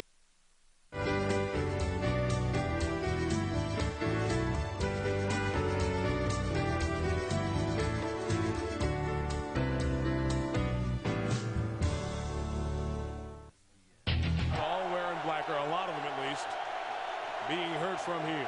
Worst field position of the day for Michigan. Jerome Jackson, the 4th running back, has now come in for the Wolverines. More of a veteran, more experienced back, and he breaks through the hole. Jackson to the 31-yard line. A pickup of 19 yards. He's a junior out of Saginaw, Michigan. Max Martin's been in. Brady's been in. Mike Hart hurt his ankle. Everybody's falling asleep on Jerome Jackson, who comes in with a big play. Watch the slide down block by the line. They give you that one step forward and then slide down the zone blocking, and he squeezed through a hole that wasn't even there. Great play, great balance through the line of scrimmage to pick up his feet. And Jackson exploded into the secondary. Jerome came in as the starter last year before Mike Hart emerged to have that Rookie of the Year Big Ten season. Only 335 yards in his Michigan career. After his longest run in 2 years, he gets it again. His pads popped by a series of players, led by Miguel Merrick, the junior strong safety. 2nd and 8 coming up, and time permitting. Thrifty Car Rental post-game report. John, Craig, and Aaron ready to work a long day.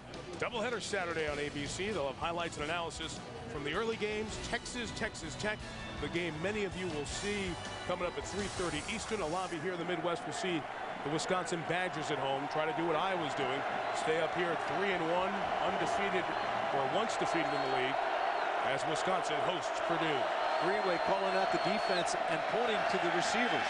2nd and 8, Max Martin screen. Eaten up. Nowhere to go. 3rd down coming up. Here's John.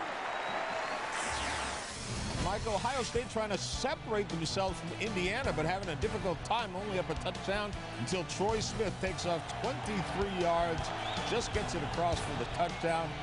The Buckeyes leading it 24-10. They are past the midway point of the quarter. John Kirk Ferentz and Iowa played Indiana last week. He said Terry Hefner's crew is doing a good job with their spread offense. Let me correct myself. Max Martin didn't have the last carry. It was Kevin Grady on the screen. It's now 3rd and 11. Henne waiting for his receiver to get open in the middle. It's Avant at the 48-yard line. Michigan 1st down, pickup of 18 by the senior from Chicago, who continues to move up the all-time Michigan charts. And he's having another big day. Their leading receiver, 3rd in the Big Ten. And what he does so well, I mean, the guy's a senior, so he recognizes the fact that they're in a zone. So he finds the soft spot in the zone. And look, Henne just waits for him. Henne never came off of him. He knew he was going to throw to Avant. He waited for him to get into the soft spot of the zone, and then he put it right there to him. Like a long handoff to Steve Breaston. He's been quiet, but breaks free. Breaston down the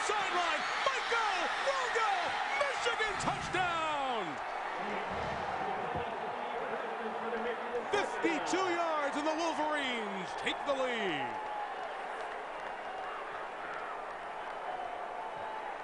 He has been quiet all day, but all you need is 1 from 15.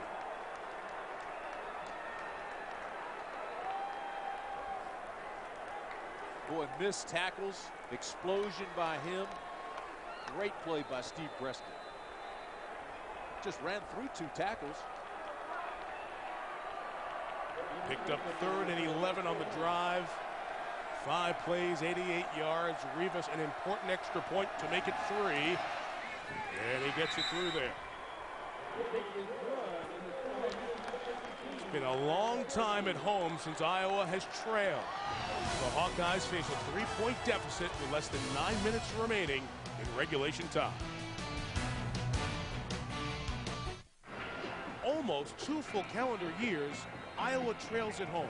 46 quarters since they found themselves down at home. There you see it was the Minnesota game, the finale in 2003 here at Kinnick Stadium. Ross Ryan did not hit a great kick, but gets lucky as it goes through Shannon Green's hands and back in for a touchback as he falls on it. Big break there. Back to the touchdown. What'd you see there, Tim? Take a look at the Chrysler passing playbook. We'll set this up for you. We'll show you how it worked because Carl Tabb with a great block. He'll go straight down here. Here's Carl Tabb. He's going to come out on Ed Miles. There's your block, and then here's your receiver. Go ahead and roll it, and watch this block by Carl Tabb. Just enough to keep him off. Lock on, lock on, lock on, ride him, and then Preston escapes through, breaks 1 tackle, and he's off to the races. But a great job by Carl Tabb to just chip him, get him off enough where he couldn't make the play. Tate and Iowa try to respond from the 20. He's pressured. He throws complete past the 30. Good job to the 37-yard line for a rare tight end toss that doesn't go to Chandler. This tight end, the freshman, who they really like, Tony Moiaki, out of Wheaton, Illinois, gets his 6th grab of the year. A little waggle. Henny again throws well. His plays work for him all day. Both quarterbacks, I think, have played well in spurts especially. I mean, we got to give Henny credit on that last drive. He was 3 for 3. And then Tate comes right back with this pass. So Moiaki brings it out 18 yards. Tate, same play that Michigan ran to Chandler. That time, the receiver blocked the tab through, wasn't executed by Solomon. Still a good gain, and back to John for another New York update. Mike, the singular All-America Player of the Week update. How about Brad Smith of Missouri?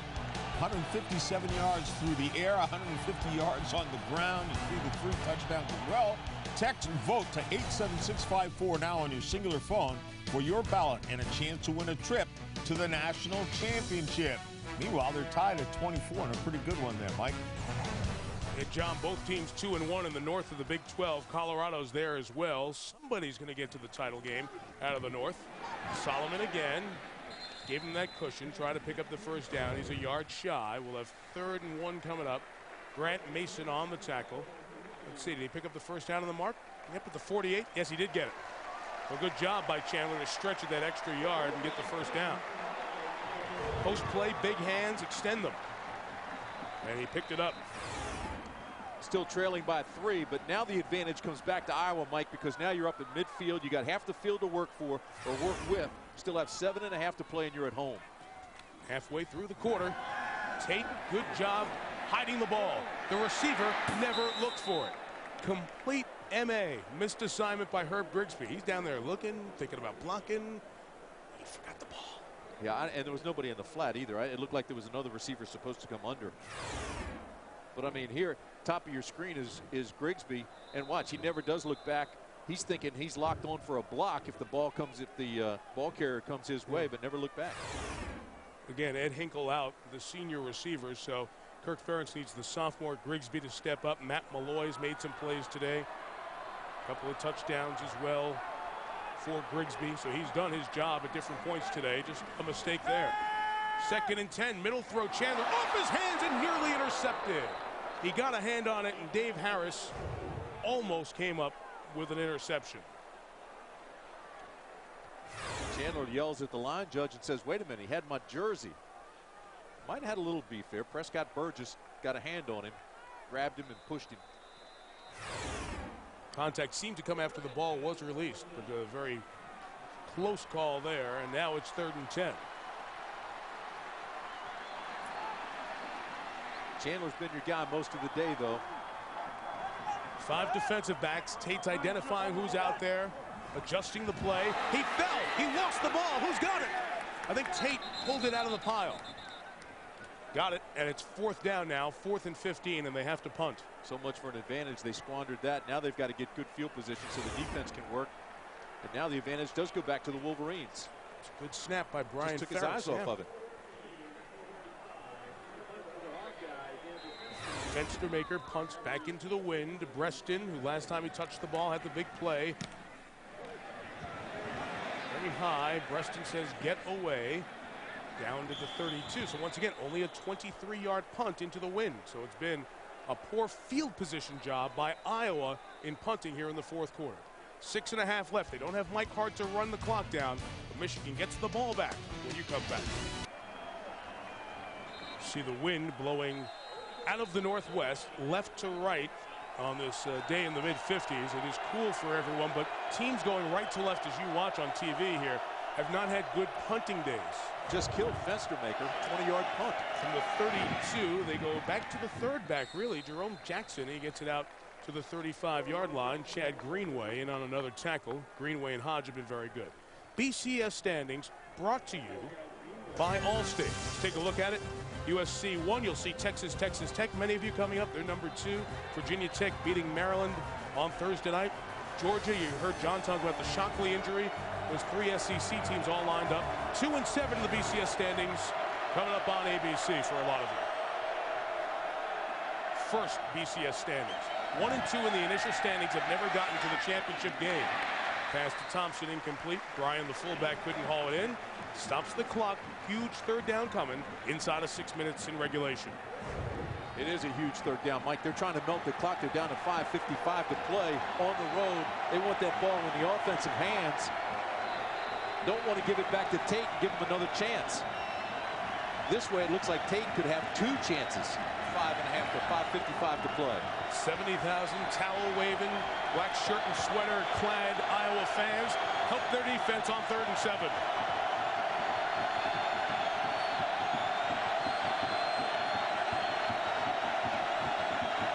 Loves to go to Avant or the tight ends. Corner blitz is picked up. Henny's pressured, sacked, flag. Might be a face mask or a hold.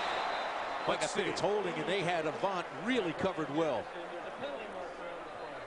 Brian Madison came in. There's a Michigan player injured. Leo Hennigy, the offensive lineman's hurt. You're right, face mask. Let's see if it's 5, which wouldn't be a 1st down, or 15, which is an automatic 1st down. During the play, incidental 5-yard face mask, number 89 defense. 5 yards from the freedom spot. Repeat 3rd down. So it becomes 3rd and 3. Great covered by Adam Shada on Avant. That's where he tried to go, and there's the face mask with the left hand, just scraped across it. Madison had his left hand up there. That's a bad break. You're reaching up, you're trying to grab cloth, and all of a sudden you've got his face mask. You get off it as fast as you can.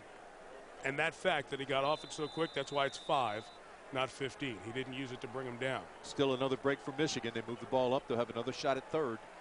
3rd and 3 coming up. Hennigy comes off the field. We'll see who comes in and watch the play after this. For Michigan after the injury to Hennigy, so they continue to shuffle a unit that's moved all around all year. The incidental face mask makes it 3rd and 3. Jerome Jackson's in the back for 3rd and technically 2, but it's a real long 2. Henny identifies the defense and adjusts the play at the line.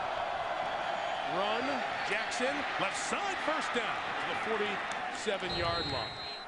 What a great read. The hole in front of him closed up, and he slid to the outside. Just enough for the 1st down. But watch this. Right in the middle, everything closes. Bam. He reads it, slides to the outside, finds a little scraping hole, and picks up the 1st. Move the chains. 5:22, and the clock continues to move. Great job by Michigan. That's the side where the injury occurred to Hennigy, but Mitchell and Stenovich over on that left side without another offensive lineman, another running back. Take a key couple of minutes off by not forcing a punt there. And Iowa will make a play on defense. They're tight up at the line. They know Jackson's going to be running, and they're all to it. There were 8 shirts right up there tight to the line. So Iowa knows what's going on here. Matt Kroll, the defensive tackle out of Mount Vernon, Iowa, made the play. Susie Schuster?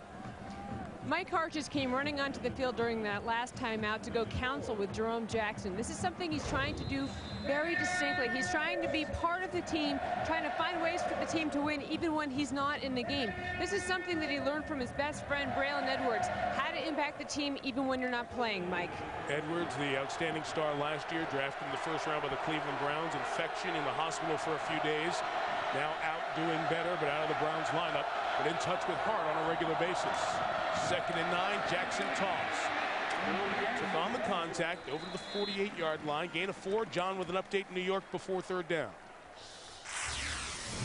Ohio State, we talked about trying to separate themselves from Indiana. Defense with the help. Brandon Mitchell steps in front of this lame duck pass and then just goes down the sideline, picks up a couple of blocks, shows the speed, and the signature dive to the end zone. 31-10. Now Ohio State well in command, Mike. Buckeyes trying to get to 3-1, John. Iowa's trying to get to 4-1. Another 3rd down, Mike. Very important for Michigan. Carl Tabb up at the top of the screen. Big block on the touchdown earlier. They run. Jerome Jackson trying to climb through the hole. Didn't get there.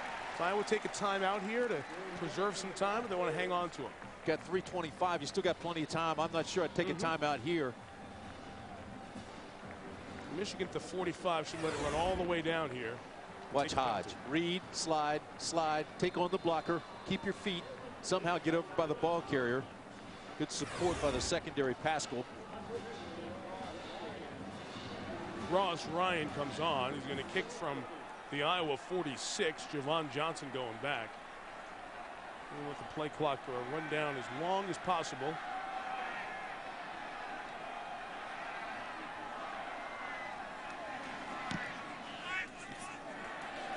Johnson will field it, has a chance to return from the 13. Brought down at the 23-yard line. Boy, that's where you miss Ed Hinkle. No disrespect to Javon Johnson. Penalty marker in here on this play as well. Let's see what the flag is.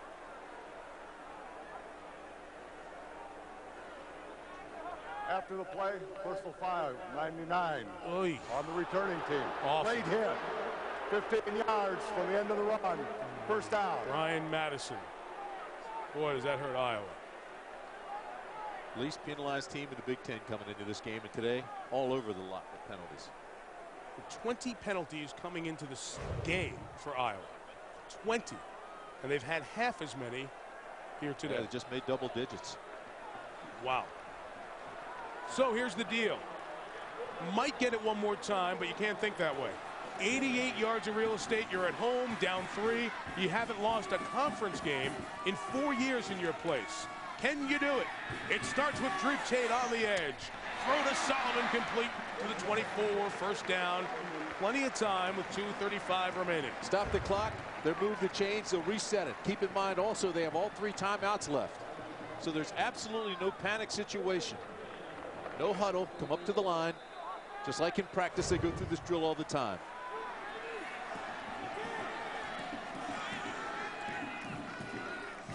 Feel the nervous energy here at Kinnick Stadium. Tate to Scott Chandler, his tight end, who's been terrific today. To the 36, another first down. Morgan Trent the tackle. 11-yard gain. And 2:21 left to play as they stop the clock and move the chains. And again, they went to their big tight end. Chandler's 8th reception on the day. 8 for 89 yards. Tate has to make sure his communication is clear. Plenty of time to run it with Albert Young. Good start to this drive for Iowa. Out to the 41-yard line. Gain of 5. And Tim, this is the first time Iowa's been in this situation all year. Their games have been complete blowouts, win or lose.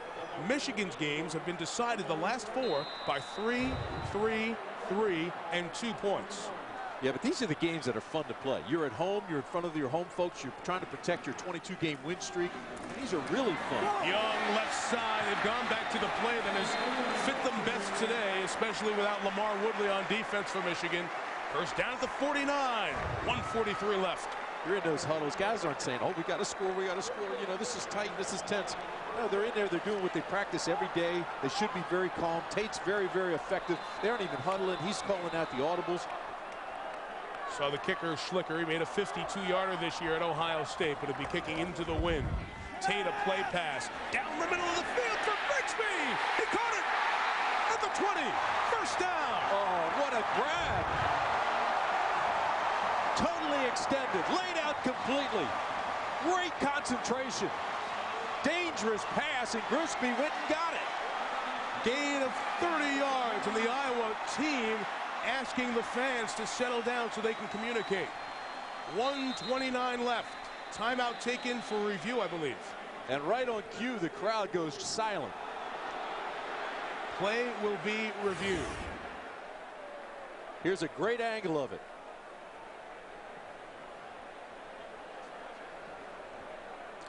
It looks fine. I'm gun shy, though. After Yeah, there's no question about it. See, now, again, you need indisputable evidence to overturn the call on the field. And to me, it looks like his hands are under it. He cradles the ball and rolls over with it. Here's a great view of it. He has that football. This ball should not be overturned. This should be a catch. Well, but it's close, and I'm with you. I'm getting gun shy. I hate to give you the silent treatment. Yeah, I'm looking at you, and you're turning your back on me. But his hands never left the ball, Hands Mike. are cradling the ball and controlling it. Tate's been very good on this drive. If this is a completion, 3 of 3 for 55 yards. See, I didn't think that last one was a fumble. This one, I think, is definitely a catch. This is a great angle right here. There, the ball's in his hands. He pulls it into his body. But the ball was caught. First down. There you go. And a good job by the replay booth to stop the game if you weren't sure. Even though I was trying to go no huddle and quick, you want to make sure that you get a call right in this situation. Great job by Dave Whitwood, too, to explain that there was not indisputable evidence. They've gone 67 yards, 5 plays in just a minute 13. They will run to the left side. Young down to the 15-yard line. Gain of 6. Clock turning, minute 15. Michigan has all 3 of its timeouts as well. Now your mindset does change a little bit, Mike. You are in field goal range to tie the game. So now you've got to become a little bit more careful. Make sure the ball's tucked away, though. Young's got that ball away from his body. That's dangerous, especially when you're trying to get extra yardage. It'll be 2nd down and 4 when we come back. 70 seconds remaining in regulation. But we do get to sleep in every morning. Lost, Wednesday at 9/8 Central. Oh, especially for Young. He was carrying that ball away from his body. He's got to protect it, especially on second effort runs. That timeout was taken by Iowa. They have 2 remaining. Michigan has all 3 if they want to think about taking them to preserve some time. Very similar to last week's end of the game for Michigan. Young, right side. It's a couple of yards. We'll have 3rd down coming up. Let's see if somebody's going to take a timeout here. Have not had much success on the right side. Iowa has just not been able to do it. Nobody takes a timeout. Under a minute to play. 3rd and 2. Solomon's going to come to the near side. Michigan's exchanging personnel. They want to keep the ball in the middle of the field for the field goal attempt, but if they get that 1st down, it stops the clock.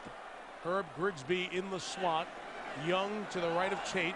Down to 38 seconds remaining. Scott Chandler, the tight end, is the motion man. Tate, shovel pass to Young. Can't get the 1st down. Timeout. What a play. Jamar Adams. Take the timeout. Letting it run down here. I think they're going to take it down to the very end for 4th down. Big play by the safety. This is a very safe play. It's the old shuffle pass. He drops it. It's an incompleted pass.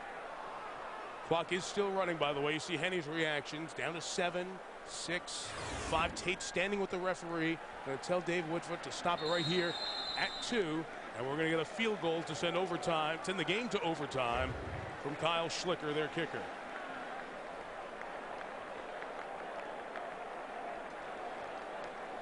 So Michigan involved in another close game for the 5th time this year. 5th consecutive time. John Stocco's run In the fourth quarter, the quarterback draw to win in Madison 23-20. Garrett Rivas after the field goal missed the make it overtime to win in East Lansing. Then after the long run downfield, the field goal for Minnesota to win it on the final play. Last week, Henny to Mario Manningham on the final play, 27-25. That's never mind the Michigan 17-10 game with Notre Dame. And as we've said, Kirk Ferentz's team hasn't been involved in a game that's been close at all. 17 points has been their closest game this season. Mike, they had the ball right square in the middle of the field. Then they ran the shuffle pass, and now he's going to kick this thing, and it's on the left hash. Last kick was blocked. Schlicker from 32 yards to send the game to overtime. And Michigan will make him think about it. So quiet in here right now. It sounds like a library. Kinnick Stadium holds 70,585, sold out, more than 71,000 in here. It's a fire marshal game. Schlicker from Ankeny here in the state of Iowa. So many of these Iowa kids part of these games over the years. Take a look at our IBM Star Watch. And when we do that, immediately you got to say Michael Hart left the ball game, so what are they going to do for offense? Well, they look to Grady. Change-up guy Kevin Grady comes in, and look what he did. Out of their 200 yards of offense, he had 62 rushing yards on 18 carries, averaged 3.4 yards, tough yards, which allowed them to set up the pass. We saw one of those passes go to Preston for the 52-yard strike, but great job by Kevin Grady coming in, the freshman, 5'9", 227-pound hammer guy, change of pace guy, but Hart went out with a bad ankle. Grady came in and did a nice job. IBM Star Watch player of the game. Again, the standings of the Big Ten. Iowa's 3-1, one of the three 3-1 teams, along with Penn State playing at Illinois tonight, and Wisconsin playing Purdue for many of you here in the Midwest next on ABC. Northwestern and Ohio State also with one loss in the conference. They are on their way to victories this afternoon. So Iowa needs it to keep pace. A Michigan loss is like elimination. Schlicker lines up again. Michigan takes another timeout. This is where, as a player, you know, you think you played your guts out the entire game. You're out there, you're hitting, you're doing everything you possibly can, you're following through in your assignments, and the whole game comes down to a kicker. I don't mean that facetiously. I mean, just it sounded that way. No, but that's as a player, that's the way you feel.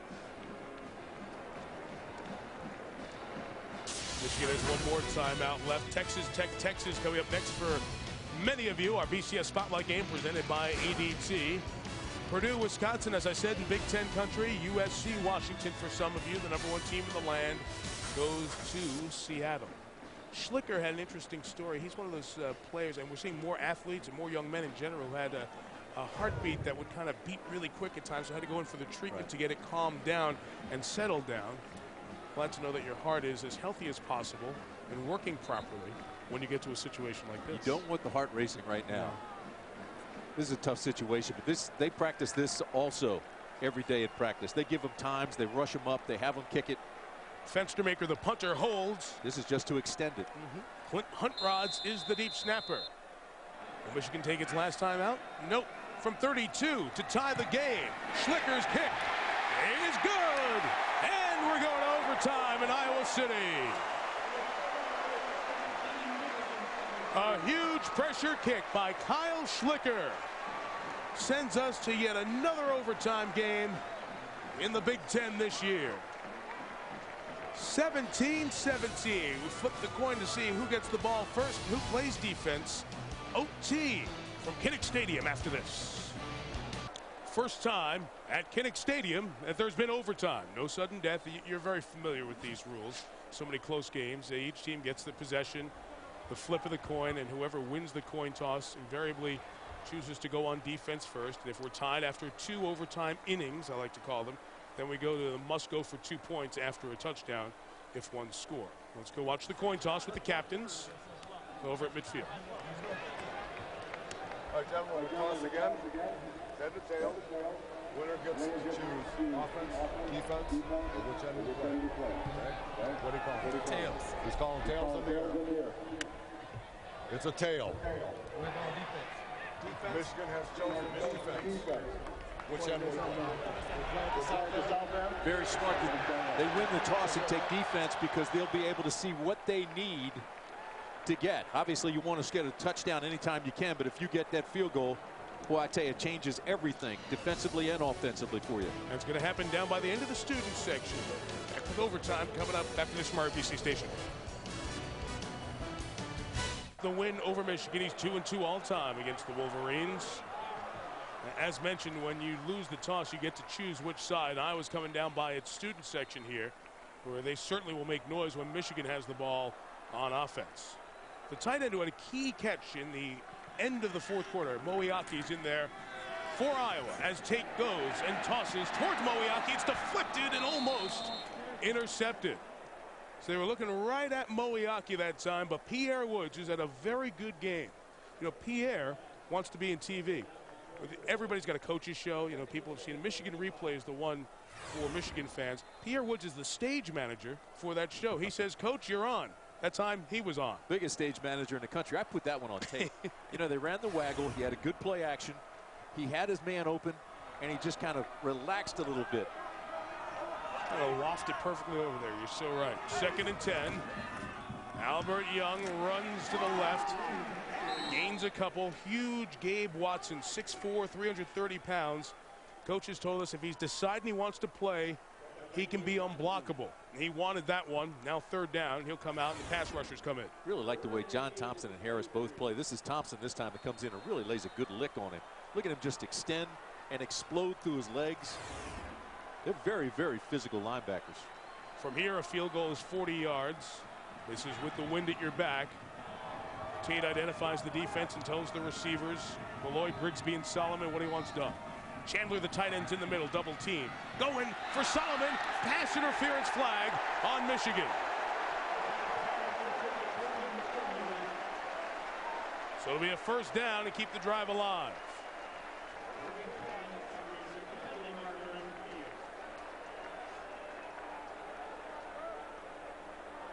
Boy, what a huge call that is. I don't think it was on Solomon going up to get the ball. I think it was Chandler, the tight end, who was During the play, holding defense, number 22. 10 yards from the previous spot. Automatic 1st down. Jamar Adams, sophomore safety out of North Carolina, called for it. But the automatic 1st down is the key. They were out of plays there. We're going to have to settle for field goal at best. Now they move the chains down, and they've got the ball inside the 15 with a 1st down, new set of downs. Watch Burgess 6. I think he's got some jersey, too. Left side of your screen, there's the hold right there into the middle of the screen. It really should have been called. Not that it matters, on Sean Crable, number 2. Because Crable's the one who had jersey. Adams was just standing there. It's insignificant. From the 14, Iowa keeps it alive. 2 and 22. Moeaki in motion. Young, left side. Michigan shored up its defense on that play. John Thompson again coming up to make a play. Defense has really played well for Michigan in the 2nd half. Actually, after the 1st quarter, they really changed some things. They made some adjustments. Iowa had those 96 quick yards in that 1st quarter, and all of a sudden they changed things and shut them down. Officially no gain. 2nd down. 2nd and 10. Grigsby and Solomon near side. Rolling this way to Solomon. Catch at the 10. Open field tackle is made well enough to slow him down by Leon Hall. That's the junior corner over there who started 20 games. He's taken up the leadership role after Marlon Jackson left last year. Made a good play out on the island. 3rd down coming up. All they tell you to do is hit him high, grab cloth, anything you can, and don't let go. And hopefully help will get there, and in this case it did. But he does a great job of coming up high, grabbing cloth, grabbing jersey, grabbing his leg, and there's help. I was going to take a timeout. We saw Kirk Ferentz getting to the guys. They didn't look organized there, comfortable with it. And so Iowa will stop it here before 3rd down and let's call it 6. If I'm playing defense, the first thing I'm doing is locating number 87, Scott Chandler. Chandler has been their big play guy. Every time they've needed yardage today, they have gone to him. 8 catches on the day for Chandler, 90 yards. But everyone has been in a critical situation for the most part. When they needed yardage, they went to Chandler. So I'm playing defense. I'm saying I'm locking down Chandler right now. Texas Tech, Purdue, Wisconsin, Washington hosting USC, number 1 in the nation. Those are the games coming up next on ABC. Texas Tech game might take the rest of the weekend to play. They're going to throw it all over the lot. Quarterback Hodges, well over 600 yards passing last week against Kansas State. We were in Austin, and I tell you, that was Young's best performance I think I've ever seen. He was phenomenal. Red Raiders 7 in the first BCS standings. These teams not in the mix. Penn State the highest of the Big Ten teams in the BCS standings. Iowa has lost twice this year, and Ohio State by 25, and Iowa State by 20. 5 wins. The 3 wins in the Big Ten, Illinois, Purdue, and Indiana. Those are teams that have combined for 1 Big Ten win. So some people question the 5-2, 3-1 Iowa record. But they are a very good football team. You're seeing that today. There's Chandler. Champ Davis is the back. This is 3rd down. Tate to Chandler. Out of his hands. And incomplete. Solomon out of his hands and incomplete. And we'll have 4th down coming up. Went for Clinton Solomon. And Chandler looked like he was open in the end zone. That's one of those things where Tate picked out his receiver beforehand, and he was going there regardless. But he was open too. Boy, that's close. That ball was thrown. Looked like he had a step. So Schlicker will come on. He made the field goal to send us into overtime. 28-yard field goal from the right hash. He's going to have to hook it, but not too much. Out of the fence for maker hold. Schlicker very confidently bangs it through. Michigan needs a field goal from Garrett Rivas to send us to a 2nd overtime, or a Henning touchdown sends the Wolverines to 5-3. Psychological advantage right now to Michigan. They feel like they're in charge. They feel like they've stopped them. The defense is happy to get away with just a field goal, and now the offense comes out, and they really have to be confident here. In this huddle, before the touchdown pass last week in Ann Arbor to Manningham, Terry Malone, the offensive coordinator, looked at Chad Henne and said, "Isn't this fun? Are we having a good time?"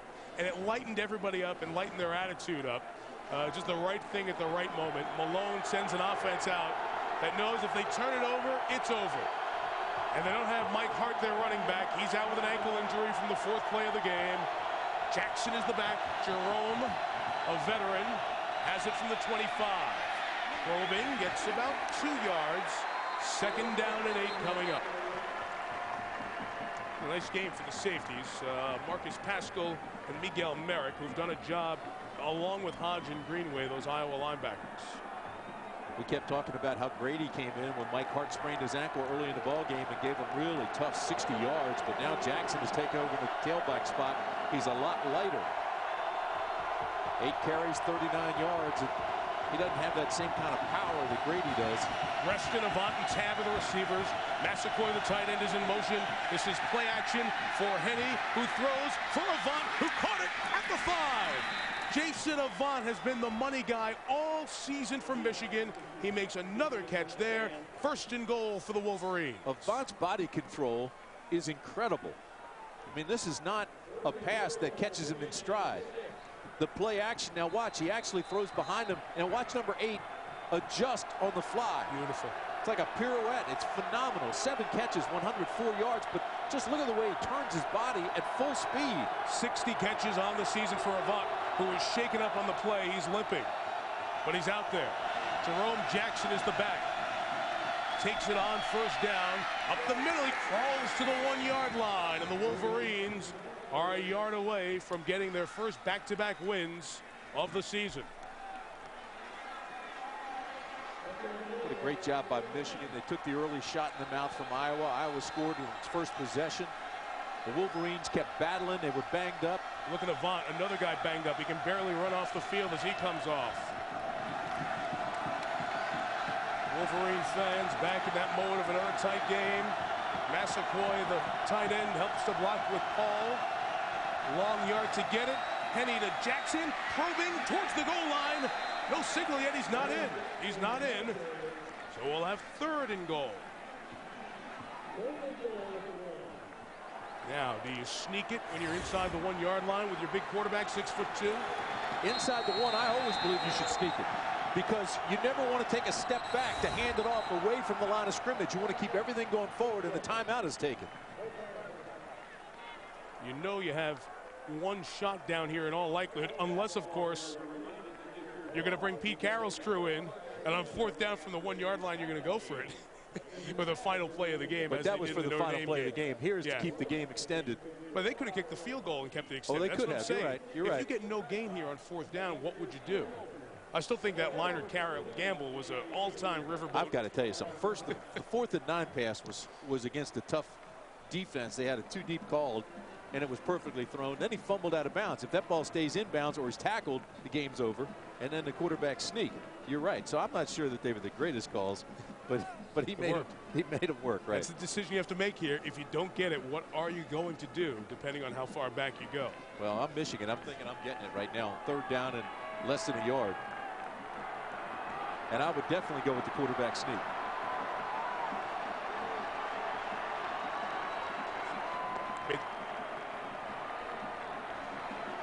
So down by the student section, waving those yellow towels, trying to make as much noise, trying to make the communication difficult. Chad Henne brings them out with his 2 tight ends. Bring in Will Paul, his 261-pound fullback. They go heavy.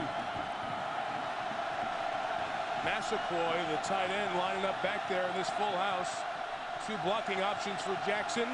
Henne takes it to Jackson, probing to the goal line. He's in, and Michigan wins in overtime. The cardiac crew from Ann Arbor has done it, winning another tight game.